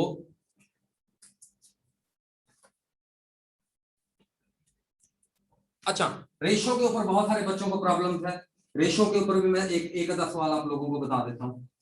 2 सवाल आया रेशो के ऊपर सवाल, यानी वही चीजें हैं, असल में रकमें बदल गई, दुनिया बदल गई, क्योंकि आपको तरीके तो आते नहीं, रट्टे लगाए हुए हैं। तो अगर रेशो प्रोपोर्शन के भी आ रहे हैं, ये भी आ रहे हैं, वही चीजें आ रही हैं, आपको कॉन्सेप्ट नहीं है। अच्छा, सवाल था ABCD और E, इनकी जो एवरेज है वो है 40 years। एज, एवरेज एज कितनी है? 40 ईयर। तो मैं एवरेज, आपको पता है क्या होता है एवरेज? एवरेज बेसिकली होता है टोटल डिवाइडेड बाय उनका नंबर, यानी डिवाइडेड बाय 5, यानी इनका सम और डिवाइडेड बाय टोटल नंबर, यानी ये होता है ना, यही होता है ना एवरेज। टोटल इन जो वैल्यूज दी गई हैं उनको टोटल करो तो हमारे पास क्या आ जाएगा? A plus B plus C plus D plus E is equal to 200 years. यानी इन सब की एज कितनी है? 207। अब उसने साथ में क्या दिया हुआ है? उसने कहा ए प्लस बी की जो एवरेज एज है ना, ए प्लस बी की जो एवरेज एज है वो आपके पास दी हुई है, ए और बी की एवरेज एज 35 ईयर, 35 ईयर। और ये उसने कहा दो पे, यानी फिर दोबारा ये दो हैं तो फिर ये क्या हो जाएगा? A plus B is equal to 70 year. ठीक है जी। और फिर उसने सी प्लस डी की भी एवरेज दी हुई है 42। सी प्लस डी की भी एवरेज दी हुई है और ये आपके पास क्या आ जाएगी? 84। ठीक है जी। यानी ए प्लस डी की टोटल एज कितनी है? 70। सी प्लस डी की टोटल एज कितनी है? 84। यानी इन चारों की एज आपको पता चल गई। और इन चारों की एज कितनी है? 4 और 8 और 7 15, 154। इन चारों की एज और टोटल एज कितनी थी? 200। 200 में से 154 निकालो, 46 ईयर ऑप्शन में था। ई की एज होगी 46 ईयर, ई की एज होगी। ठीक हो गया, ये आपका हो गया। अच्छा, एक अब रेशो के ऊपर बड़े सवाल आ रहे हैं। ठीक है जी, रेशो के ऊपर एक आधा सवाल लाजमी, 2 सवाल भी आ जाते हैं। इस पेपर में 2 सवाल आए हुए थे, तो एक क्या सवाल आ रहे हैं? उसने कहा ए रेशो बी जो है वो आपकी क्या है जी? 4 और बी रेशो सी आपकी 12 है।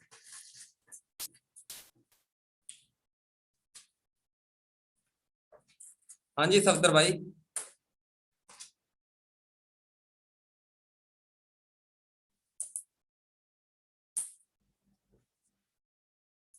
हाँ अच्छा, वो प्रोबेबिलिटी अगर आ जाती है या कोई परमुटेशन या कॉम्बिनेशन का सवाल आ जाता है तो अगेन आई वुड से कि छोड़ दें।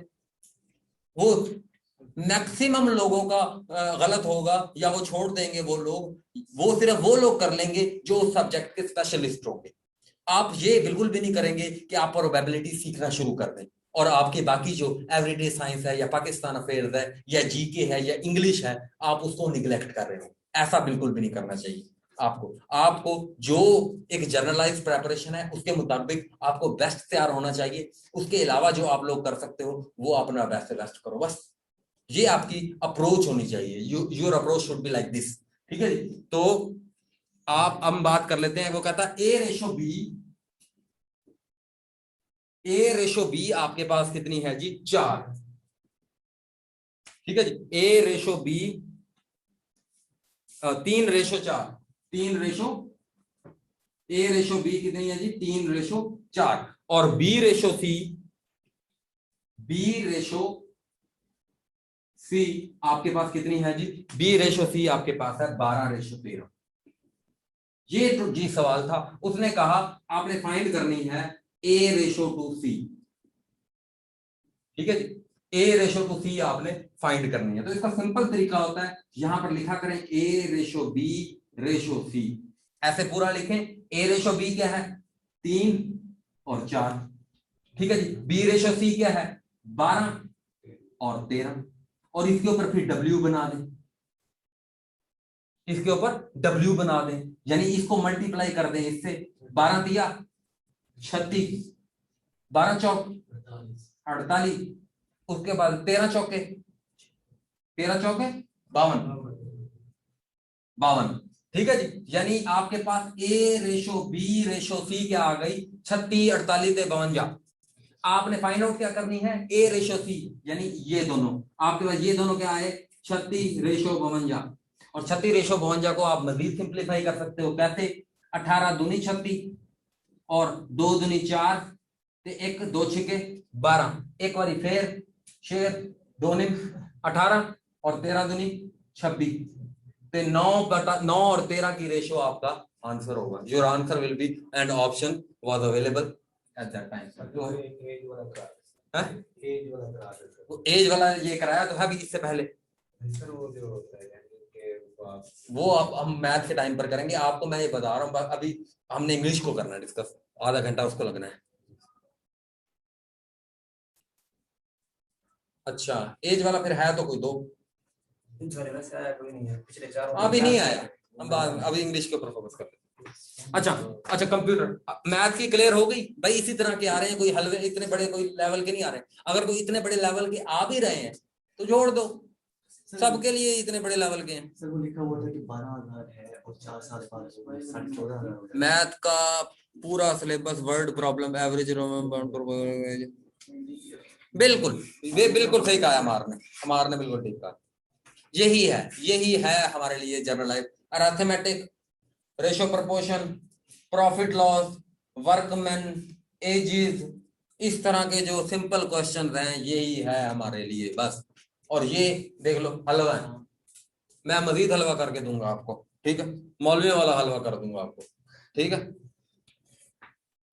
अच्छा जी, अब हम कंप्यूटर को देख लेते हैं जल्दी से। तो कंप्यूटर जी जैसे मैं कराता हूँ बिल्कुल वैसा ही आ रहा है। तो जैसे कि आपको एग्जांपल दी कि बायोस आया हुआ था, वो हम ऑलरेडी देखें। फंडामेंटल की जो भी आ रहे हैं क्वेश्चन वो हम ऑलरेडी डिस्कस कर चुके हैं। और अगर हमारे फंडामेंटल के कुछ रह गए होंगे तो मैं फंडामेंटल के आपको 300 एमसीक्यूज भी इसमें ऐड कराता होता हूँ अपने सेशन के। जैसे मेरे वो जो है सेक्शन है इसी तरीके से उसमें वो मजीद कवर अप हो जाते हैं, ठीक है जी। लेकिन मेरी आदत है, मैं कोशिश करता हूं कि कॉन्सेप्ट बेस चीजों को लेकर चलें। अच्छा, तो अब हम बात कर लेते हैं कंप्यूटर के हवाले से कि कंप्यूटर का नंबर ऑफ रोज आई हुई थी, ओल्ड क्वेश्चन 1,48,576, ठीक है जी। नंबर ऑफ कॉलम्स आ जाते हैं 63,500, वो जो है 63,000। उसके बाद जो है आपका आया हुआ था which pen available in PPT, which pen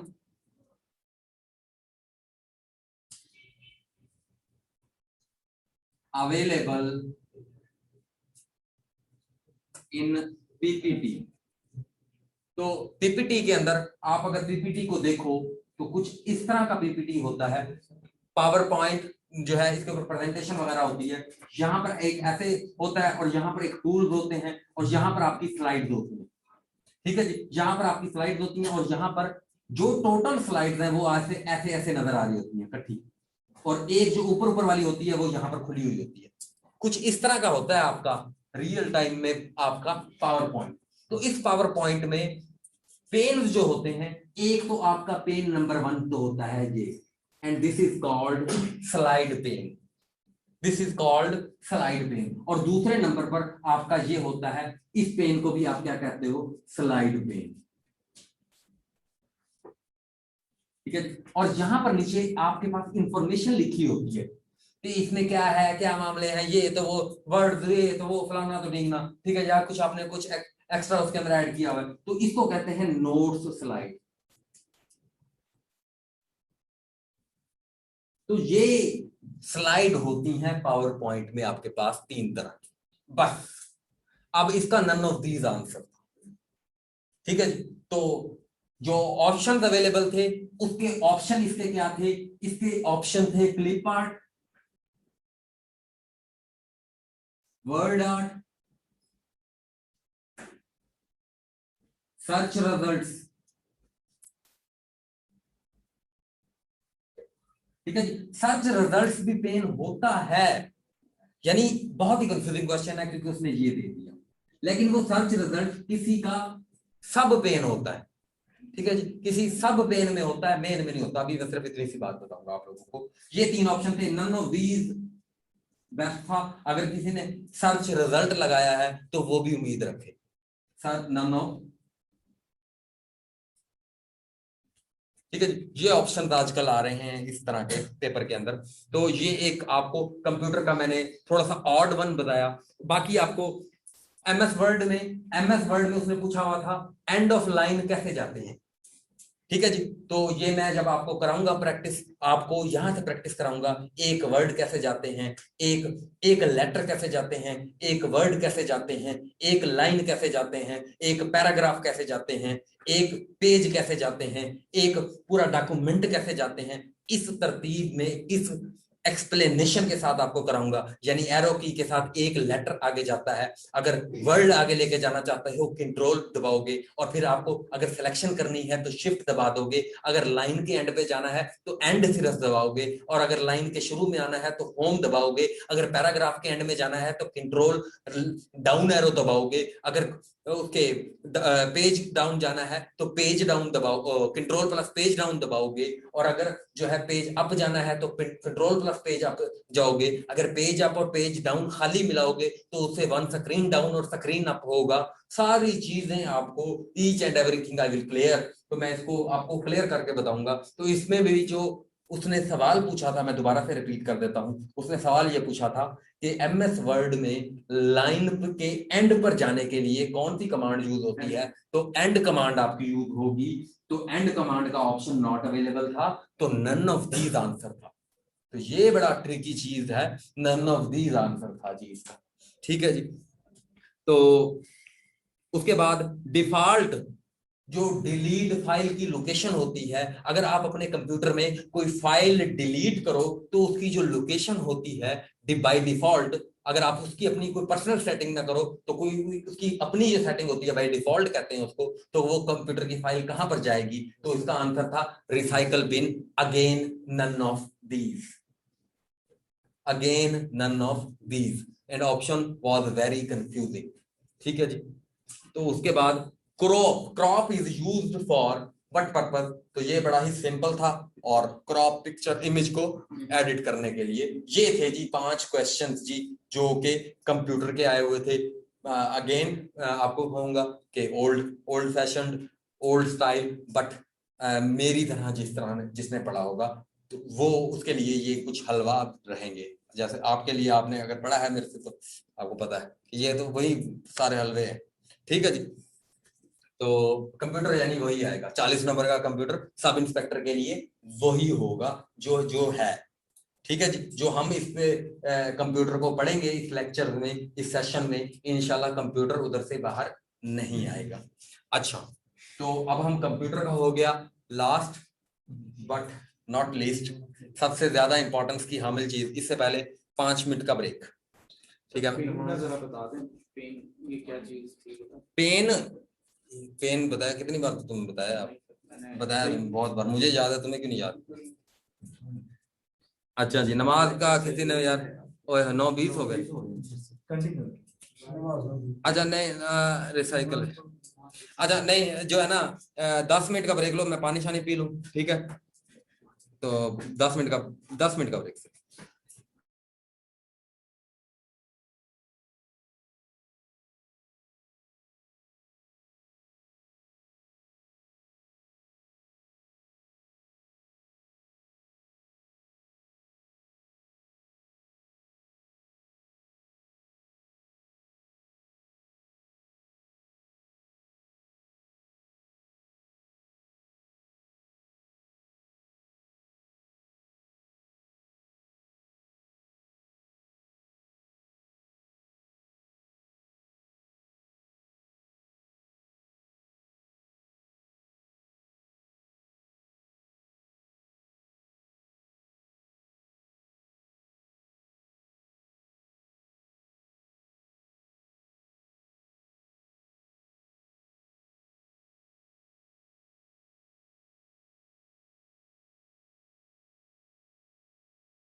अच्छा, मैं ना आज थोड़ी बहुत करवाता हूँ, आप मुझे अपने ईमानदारी के साथ बताइएगा, क्या ये करवाई जा सकती है इस सेशन में?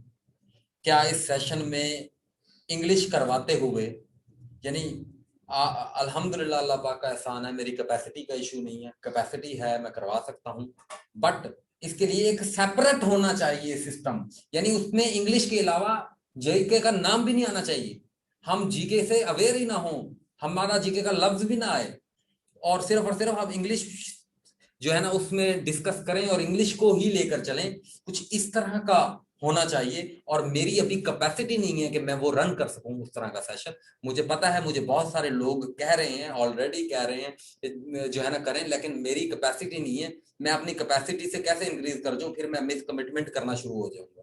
तो जो मेरी कैपेसिटी ऐसा ऐसा बनेगी तो फिर मैं करूंगा, मैं ऐसे नहीं कर सकता। काइंडली आप इस चीज को समझें, ठीक है जी। जब मेरी कैपेसिटी होगी तो फिर मेरी जो कैपेसिटी है मैं उसमें मैक्सिमम और बेस्ट डिलीवर करना चाहता हूं और मैं बेस्ट डिलीवर करूंगा। अच्छा, इंग्लिश के मैंने कुछ टॉपिक्स बताए हैं, तो वो टॉपिक्स आप लोग लिख लेंगे कि टॉपिक्स कौन कौन से हमारे लिए इंग्लिश में इंपॉर्टेंट होंगे। Number 1, synonym and antonym.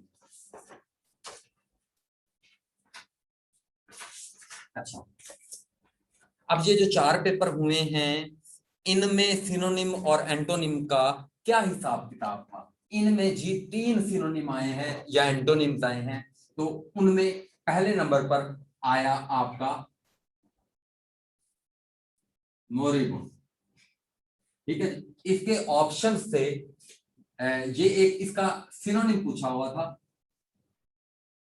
ठीक है जी। और ये असिस्टेंट जो एक सीट का पेपर था रावलपिंडी डेवलपमेंट अथॉरिटी में, उसमें ये था। और उस इसके ऑप्शंस जो थे वो आपके पास थे, एक तो एपैथी, ऑप्शन ए, और ऑप्शन बी पे इसका था नर्व, ऑप्शन सी पे इसके था स्टैग्नेंट, और ऑप्शन डी था नन ऑफ दीज।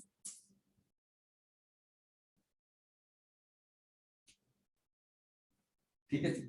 तो सॉरी, यहां पर एपैथी नहीं था, ग्लूमी था, ग्लूमी।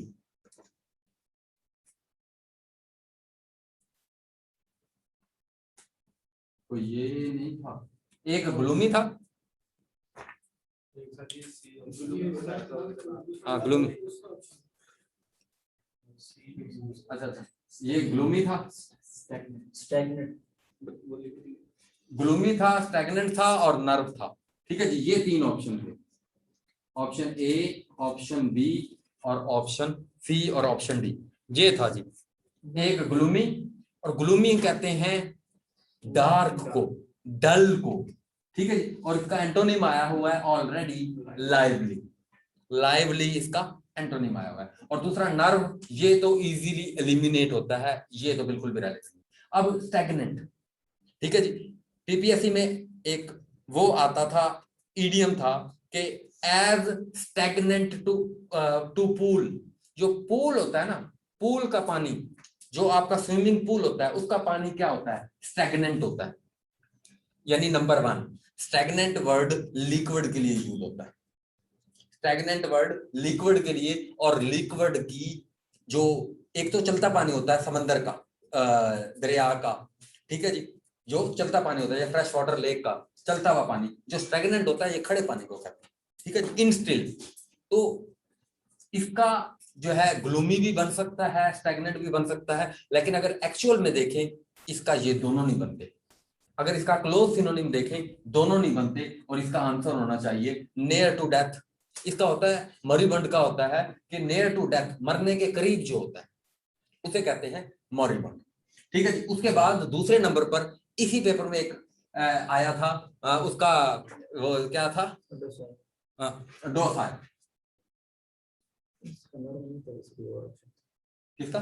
इसमें नर्व वाला ऑप्शन नहीं था, नर्व इसमें था ऑप्शन ए, जो है वो अपैथी।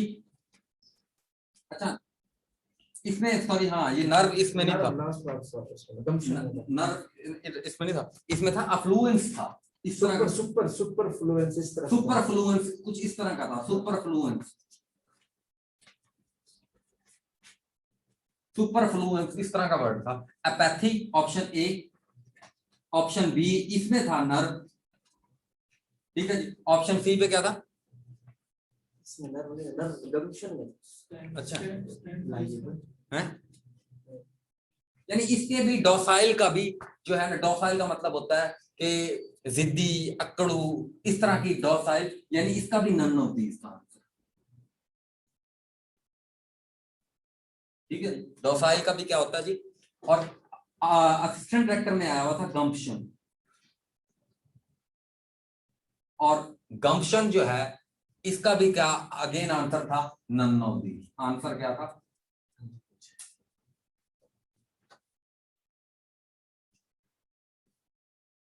इसमें जो ऑप्शन थे वो थे इनिशिएटिव, इनिशिएटिव और कुछ इनिशिएटिव और जो है ना पैलिएबल, और वो हाँ डोसाइल के ऑप्शन थे पैलिएट और पैलिएबल, हाँ और क्वाइट,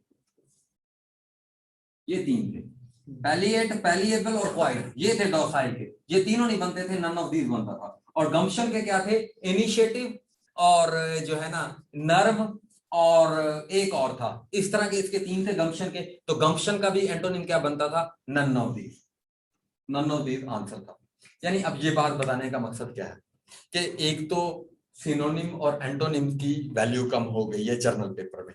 अब फॉर सब इंस्पेक्टर पेपर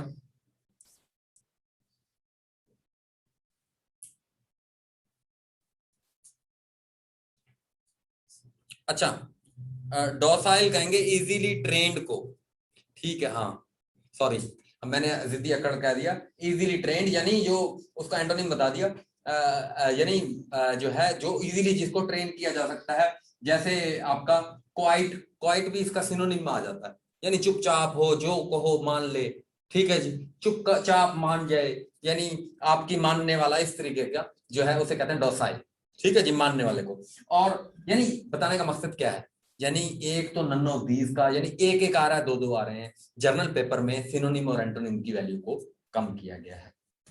लेकिन जो आपके पास ऑलरेडी आपने याद कर रखे हैं, बस कोई वर्ड्स नजर के सामने से गुजरा करे तो उसको देख लिया करें, अपनी नॉर्मल स्पीकिंग में यूटिलाइज कर लिया करें, बाकी इसके ऊपर कुछ एक्स्ट्रा आपको हार्ड वर्क करने की जरूरत नहीं है। अब सब इंस्पेक्टर के लिए, सब इंस्पेक्टर का मैं ऑलरेडी आप लोगों को बता चुका हूं, इसके लिए सिनोनिम उतने ही इंपॉर्टेंट रहेंगे जितने पहले थे, और लेकिन इसमें इस लेवल के सिनोनिम और एंटोनिम 4 से 5 ही आएंगे, ठीक है जी, मैक्सिमम 4 से 5 आएंगे, बाकी जो 10 से 15 आएंगे वो आसान आएंगे सब इंस्पेक्टर में, ठीक है जी, आसान ही आएंगे। अगर 5 की रेशियो है, 10 आते हैं टोटल, तो उसमें से 2 एक इस तरह के आएंगे, बाकी 8 आसान होंगे, ठीक है जी।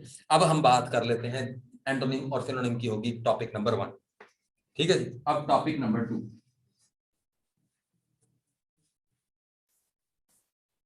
ठीक है, यानी इनकी तो अब वैल्यू नहीं है। अब टॉपिक नंबर 2, प्रीपोजिशन,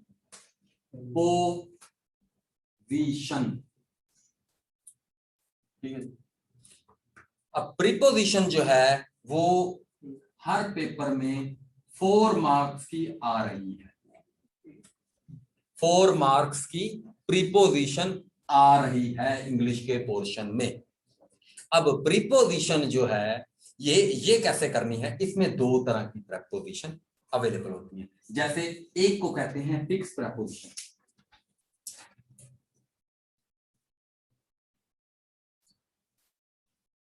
जैसे अबाइड बाय, अफ्रेड ऑफ, ठीक है, इस तरीके की। इनके लिए तो क्या है, आपकी जितनी ज्यादा रीडिंग होगी उतना ज्यादा आपको फायदा है, या इसमें जो आपने पास्ट पेपर्स में जो वो पूछता रहता है वो, और अब कोई 2-4 आप जो है कोई वेबसाइट्स वगैरह देख लेंगे, क्विज वगैरह ट्राई कर लेंगे कुछ वेबसाइट पे, कुछ मैं भी आपको क्विज दे दूंगा प्रेपोजिशंस के, उससे आपके फिक्स प्रेपोजिशन जो है वो कवर हो जाएगी। लेकिन अब कुछ होते हैं रूल्स वाली प्रपोजिशन, जैसे ये एडी के पेपर में आए हुए थे और बहुत सारे लोग इसमें इख्तलाफ कर रहे थे चीजों का, तो यानी जो ट्रिकी वन थे वो आए हुए थे। पहली प्रपोजिशन क्या थी? It is between you and me. It is between you and me, ये आया हुआ था और ये अंडरलाइन था। बिटवीन को अंडरलाइन किया हुआ था। वो ये पूछ रहा था ये बिटवीन क्या है। ऑप्शन ए था एडवर्ब, ऑप्शन बी था वर्ब, ऑप्शन सी था प्रीपोजिशन, और अगेन ऑप्शन डी क्या था जी? None of these.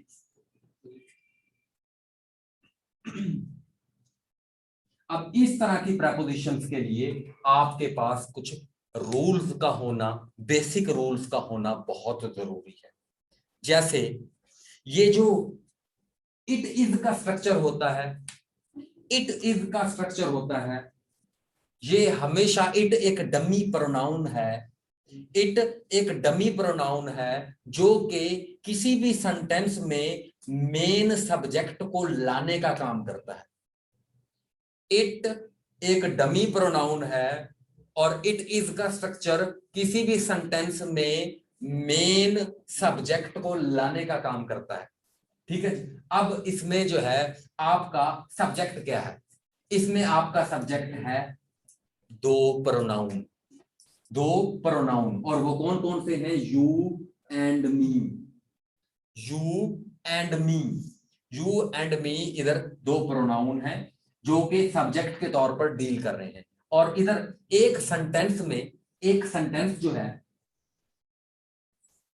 अगर मैं आपको थोड़ी सी बेसिक बताऊं, इंग्लिश में 26 लेटर्स होते हैं, 26 लेटर्स होते हैं। इन 26 लेटर्स में 5 वोवेल्स होते हैं और 21 कॉन्सोनेंट्स होते हैं, कॉन्सोनेंट्स होते हैं। और इन 5 वोवेल्स के जो साउंड निकलते हैं, इनके जो साउंड निकलते हैं वो कितने होते हैं आपके पास? 20। इनके कितने साउंड निकलते हैं? 20। और ये जो 21 कॉन्सोनेंट्स होते हैं उसके कितने साउंड निकलते हैं? 24। ठीक है जी। और टोटल आपके इंग्लिश में कितने साउंड होते हैं? 44 sound.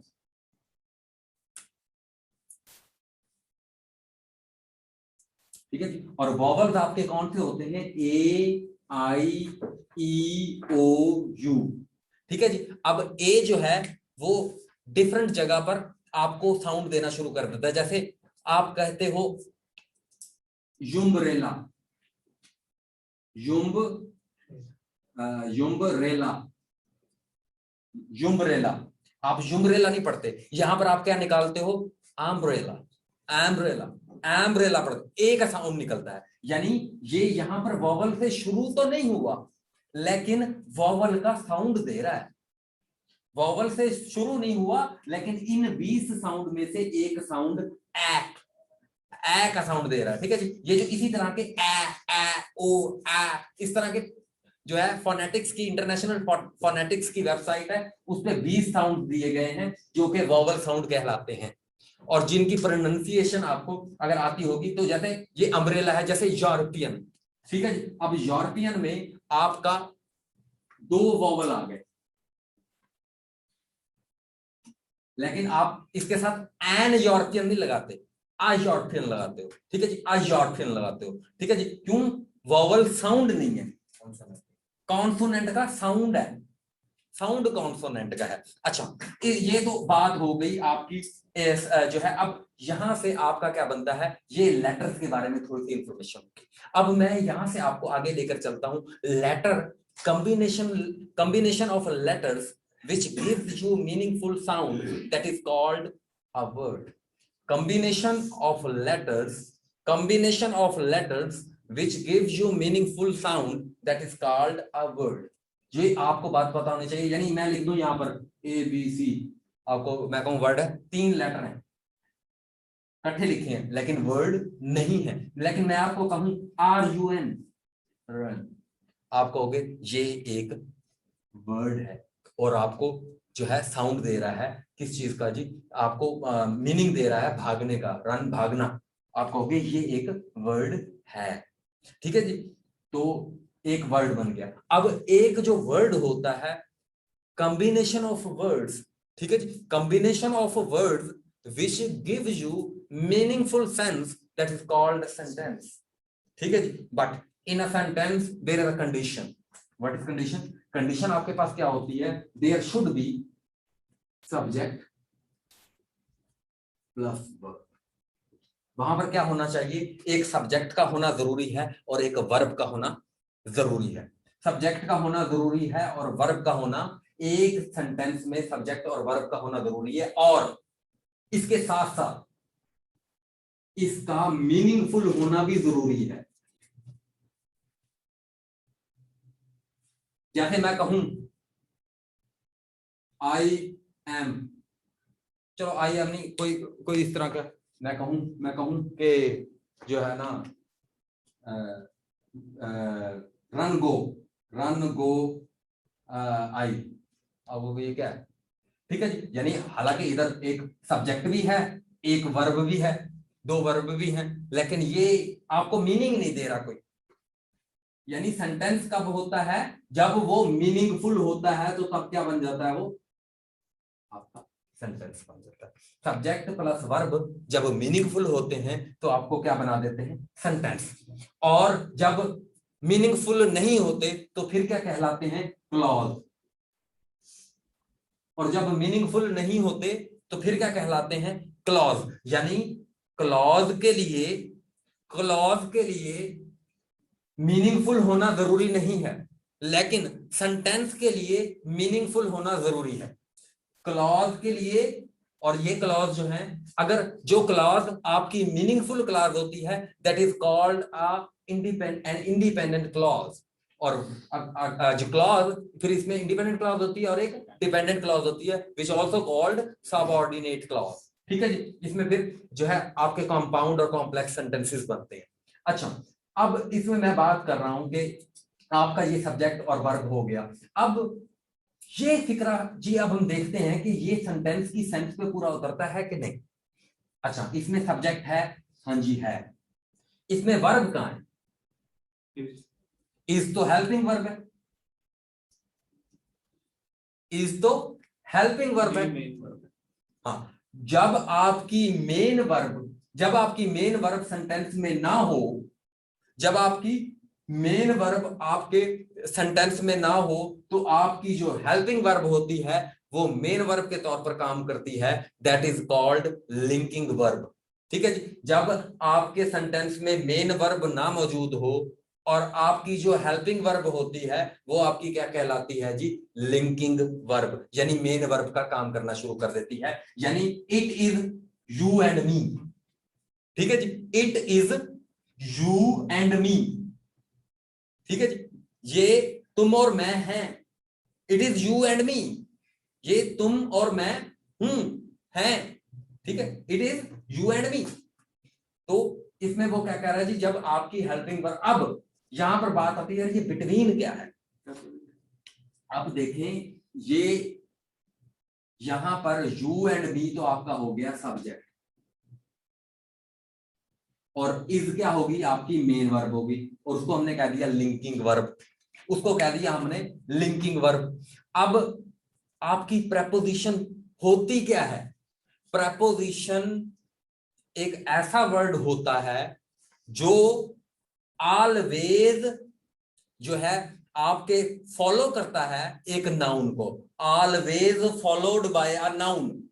preposition is a word which is always followed by a noun।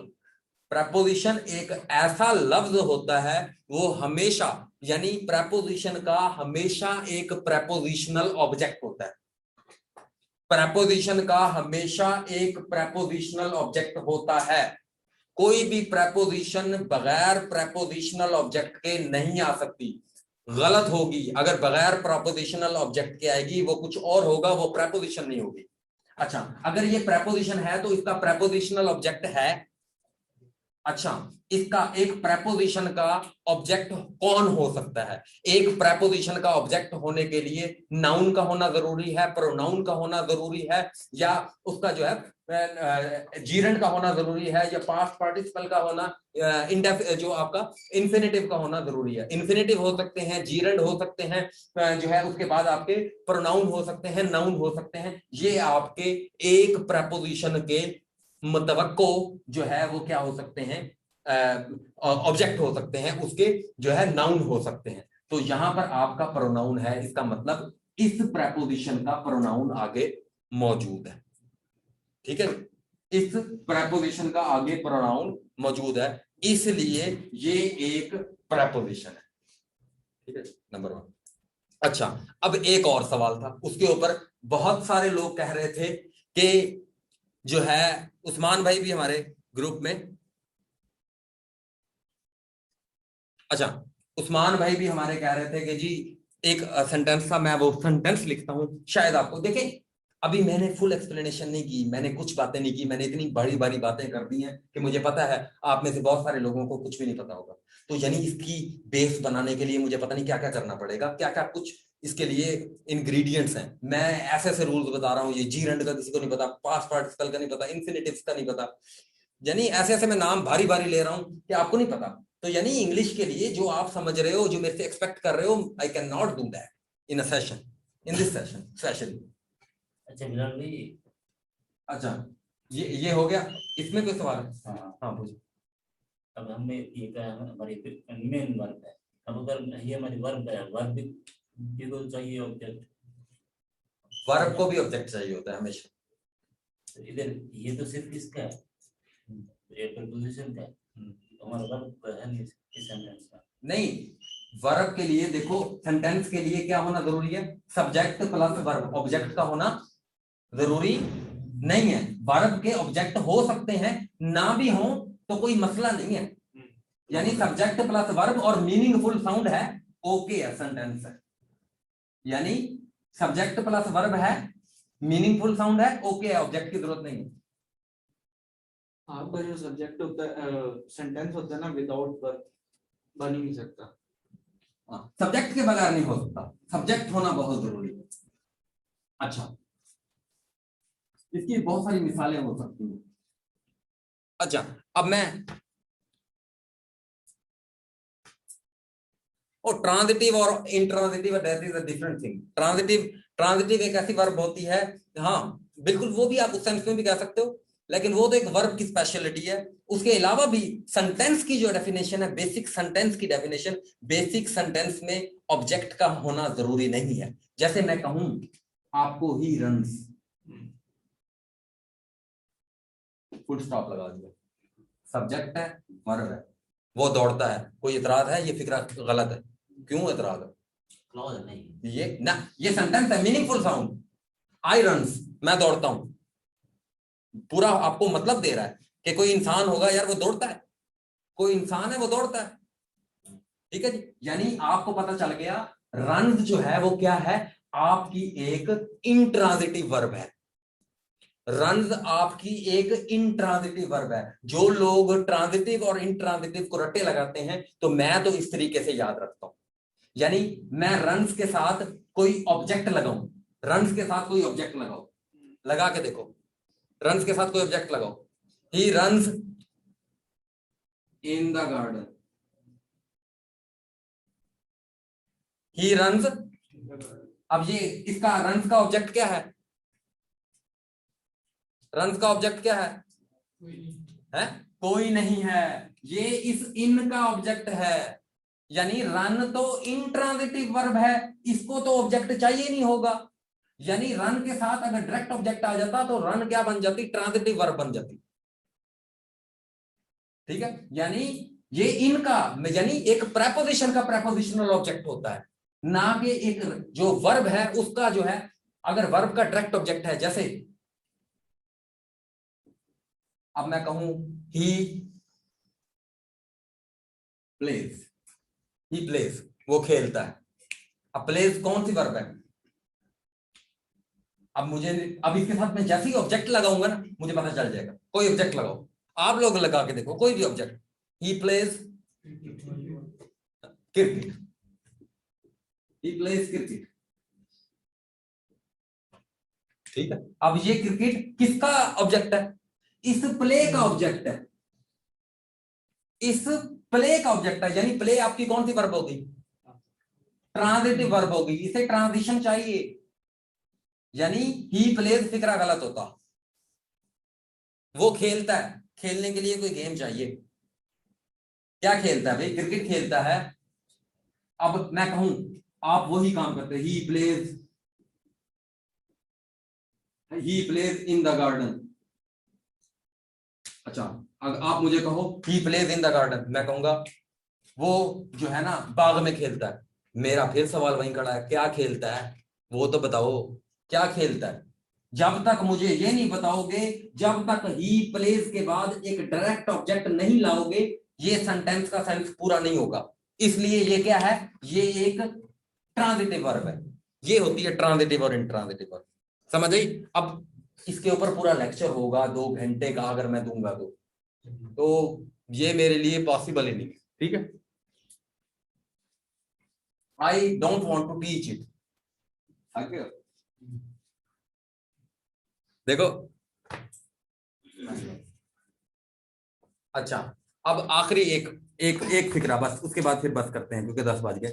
अब आखिरी, अब इसमें हम जल्दी जल्दी और देखो, इंग्लिश ऐसी चीज है, इंग्लिश ऐसी चीज है कि अभी मैं 2 बजा दूंगा, रात के 2 बजा दूंगा। इंग्लिश का आपको कख भी समझ नहीं आया होगा।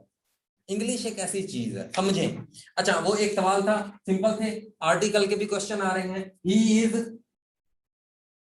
N MA, M A vowel sound कर रहा है, MA ए का साउंड है, MA, तो इसलिए एन MA। उसके बाद अम्ब्रेला आया हुआ था, she go outside, she go outside, ठीक है जी। अब देखिए, हर चीज में कोई ना कोई रूल होता है। अब ये आउटसाइड क्या है? ये एडवर्ब है। कैसे? वो जाती है कहां, यानी कहां जाती है, यानी वर्ब को क्वालिफाई करवा रहा है आउटसाइड। यानी बहुत इसमें रूल होते हैं इसमें। He go, she go outside, she goes outside with an umbrella, ठीक है। अम्ब्रेला के साथ क्या आर्टिकल है, ये आया हुआ था। यानी आर्टिकल के ऊपर भी थोड़ी सी आप तवज्जो दें। अच्छा, उसके बाद आपका ये बड़ा एक सवाल था, एक सवाल था ये। अब एक है, होता है नीदर, एक होता है नन, एक होता है नीदर, एक होता है नन, और एक होता है आपके पास आइदर। एक आइदर होता है और एक होता है एनी। एक होता है आइदर और एक होता है एनी, और एक होता है आपके पास नाइदर, नन और आइदर और एनी। पहले इसको देख लेते हैं। और ये पहले सिंपल एक नाउन होते हैं। अब आइदर 2 में से एक के लिए यूज होता है, 2 में से एक के लिए यूज होता है। नन 2 से ज्यादा, 2 से ज्यादा, 2 यानी 2 अगर होंगे चीजें तो उनके लिए नीदर यूज करेंगे। अगर 2 से ज्यादा हो और उसमें से 0 सेलेक्ट करना हो, ठीक है, more than 2,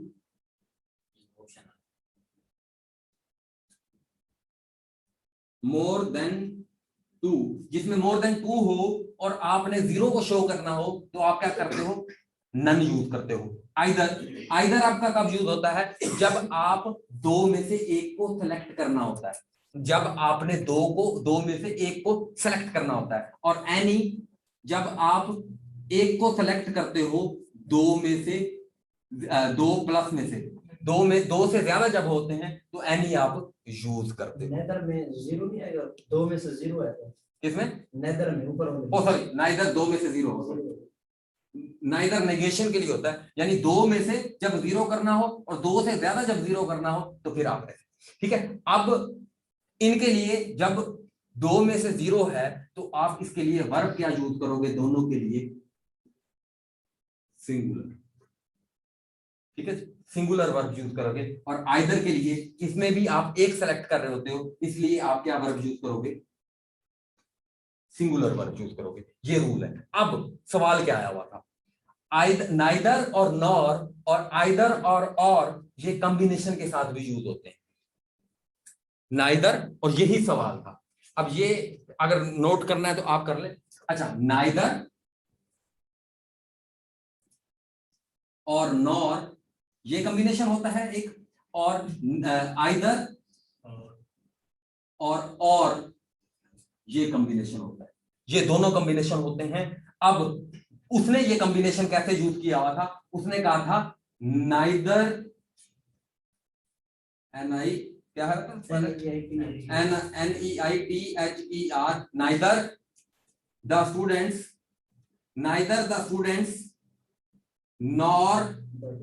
nor the teacher have kept their promise.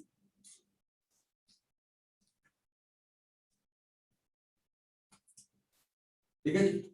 और भी इस तरह के थे, यानी एक ये ऑप्शन था, अब ये मैं मिटा देता हूं। अच्छा, ये अब चलो मैं थोड़ा सा कोशिश करता हूं। एक ये था, बाकी यही neither the students nor the teacher have kept their promise, दूसरा ऑप्शन ये था। यानी आपने हैव लगाना है या हैव लगाना है, ये एरर आपने फाइंड करना था, इसमें ये जो है आपने बताना था उसको।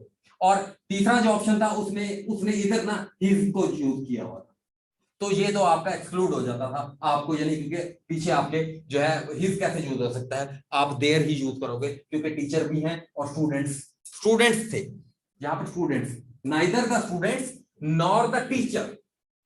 अच्छा, अब यहां पर ये एक रूल होता है, नाइदर और नॉर के साथ आप क्या करते हो, जब ये कॉम्बिनेशन में यूज होते हैं, जब ये कॉम्बिनेशन में नाइदर और नॉर यूज होते हैं कॉम्बिनेशन में, और दोनों जब सिंगुलर हो, नाइदर द स्टूडेंट और द टीचर होता, ऐसा ना होता, तो आप सिंगुलर यूज करते हो।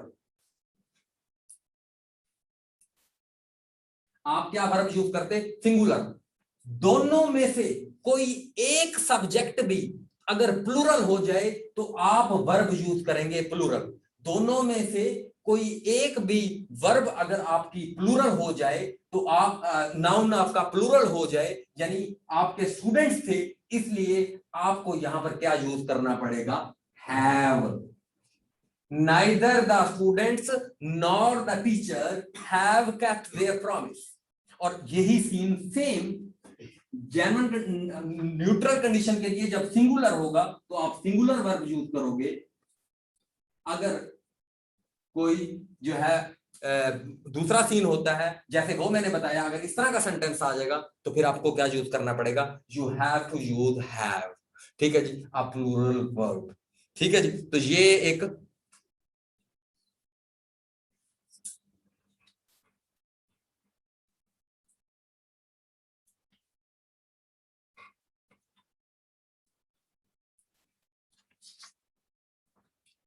चलें, अगर किसी ने कुछ और रूल पढ़ा है तो वो उसका रूल है, मैंने ये रूल पढ़ा है, मैंने ये रूल पढ़ा है। ठीक है जी, वो ये कह रहे हैं कि सेकंड सब्जेक्ट के मुताबिक जो है वो आ जाएगा। ठीक है जी, आप ये दोबारा जरा चेक कर लीजिएगा, ठीक है, कि मेरा नहीं ख्याल आपको मिलेगा। ठीक है जी, ये नेट पर आपको नहीं मिलेगा रूल। ठीक है जी, तो यूट्यूब वीडियो भी आई थिंक के नहीं अवेलेबल होगी, तो आपको यानी आप इसका कोई रूल, ग्रामर की कोई बुक वगैरह देखेंगे तो शायद वहां से ये रूल आपको जो है ना वो मिल जाएगा। ठीक है, तो आप देख लीजिएगा कि ये रूल कि अगर एक दोनों में से एक भी हो जाए तो फिर उस सूरत में क्या होगा। अच्छा है, ठीक है क्या ये ठीक है आएगा। हाँ हैव आएगा। ठीक है जी, उसके बाद आपको मैं अब थोड़ा सा मैं कंक्लूड कर देता हूं। उसके अलावा आपके आए हुए थे जो है आपके पंक्चुएशन आई हुई थी। ठीक है जी, आपकी पंक्चुएशन आई हुई थी, आपकी उसके अलावा पंक्चुएशन आई हुई थी। पंक्चुएशन में आपके थोड़ा आपकी पंक्चुएशन में आपका क्या आया हुआ था, आपका पंक्चुएशन में ये आया हुआ था, एक second, which of the following is not a punctuation, semicolon, comma, hashtag. तो हैशटैग आपका पंक्चुएशन मार्क नहीं होता। दूसरा क्या था, which of these is used to convey proportion, which of these to convey proportion, इनमें से कौन था जो पंक्चुएशन मार्क है वो आपका प्रपोर्शन को कन्वे करता है। तो इसका आंसर था कॉलन। जो कॉलन होता है ये आपका प्रपोर्शन जो है वो शो करने के लिए जो है वो इस्तेमाल होता है। उसके बाद आपका जो है एक आपकी कोई प्रोनाउन की गलती थी, ठीक है जी। एक ये था कि इट्स, एक ये वाला इट्स था और एक ये वाला इट्स था। तो it as a dummy pronoun, कभी भी इट एक वाहिद जो है आपका प्रोनाउन है, इट और वंस ये डमी प्रोनाउन, ये आपके अपॉस्ट्रोफी एस नहीं लेते, ठीक है जी। उसके बाद हाँ, the report is an eye opener and attempting to acquaint us about poor condition of the nation, कुछ इस तरह का सेंटेंस था। इंशाल्लाह मैं जब YouTube के ऊपर जब ये कर रहा हूँ डिस्कस तो आपको इसकी बेटर एक्सप्लेनेशन मिल जाएगी। कुछ इस तरह के और भी थे बट आपके अंदर मेरा ख्याल है कि अब पेशेंस खत्म हो गया होगा, तो मेरे अंदर तो है, मैं पढ़ा सकता हूँ लेकिन मेरी कैपेसिटी का इशू है, मेरी परफॉर्मेंस जीके में लो हो जाएगी, मैं इंग्लिश का टीचर बन के रह जाऊंगा। मैं I don't want to become a English teacher, मैं एक जर्नलाइज प्रेपरेशन करवाने का टीचर रहना चाहता हूं, मुझे वही रहने दें। मैंने अपने लिए की हुई है इंग्लिश, मैंने पढ़ाने के लिए ये इंग्लिश के ऊपर एक पूरा टाइम लगता है, ठीक है जी। और मैं आपको सोर्सेज रेकमेंड कर सकता हूं, मैं आपको अच्छी गाइडेंस दे सकता हूं, मैं आपको पढ़ा नहीं सकता, ये सारी की सारी चीजें मैं गलत कमिटमेंट नहीं कर सकता आप लोगों से। हाँ, जो जर्नलाइज प्रेपरेशन की इंग्लिश होती है, कुछ यानी आर्टिकल के बारे में हल्की सी बेसिक, पार्ट्स ऑफ स्पीच की जो 8 की है वो आपको 1 2 3 लेक्चर में इंशाल्लाह क्लियर करवाने की कोशिश करूंगा। थैंक यू, आई होप आपको समझ आया होगा आज का लेक्चर, आपके कंफ्यूजन क्लियर हुई होंगी आई होप। अगर कोई आपके क्वेश्चन हैं तो इंशाल्लाह, हाँ बुक्स इसमें जो है अगर किसी ने रट्टे मार के करना है तो टू दी पॉइंट की बुक है, आफ्ताब अहमद साहब की है टू दी पॉइंट, ठीक है जी। तो वहां से वो ले ले, तो उधर से वो रट्टे मार सकता है। और करीमदास चुगताई की किताब है, 1300 रुपए की मिलेगी, वो भी ठीक है, ठीक है जी, लेकिन उसमें भी गलतियां हैं थोड़ी बहुत, ठीक है जी, उसमें भी गलतियां हैं। और रन एंड मार्टिन बहुत ज्यादा हैवी हो जाएगी, बहुत ज्यादा हैवी हो जाएगी। और कुछ बस ये सोर्सेज हैं, रन एंड मार्टिन बहुत ज्यादा हैवी हो जाएगी, ठीक है जी। मैट्रिक की कंपोजिशन एंड ग्रामर नॉट जो है ना सूटेबल, यानी वो उसमें बहुत ज्यादा मिस्टेक्स हो सकती हैं, ठीक है जी। ठीक हो गया।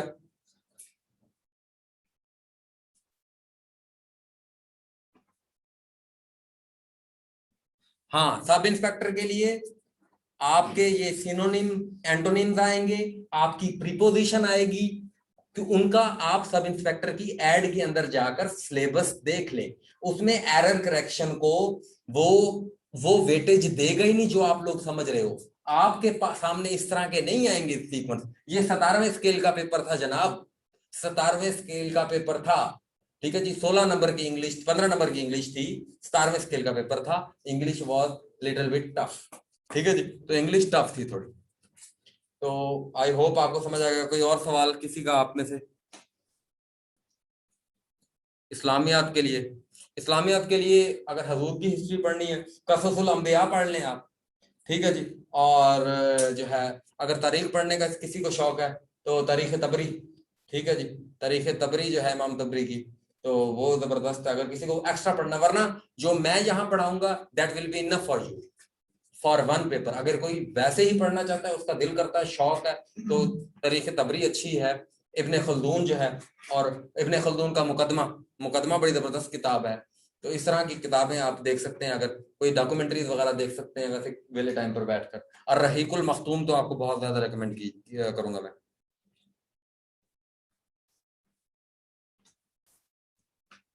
एक्सप्लोरिंग, हाँ ये भी ठीक है, exploring the world of English, बिल्कुल बेहतरीन किताब है। हाँ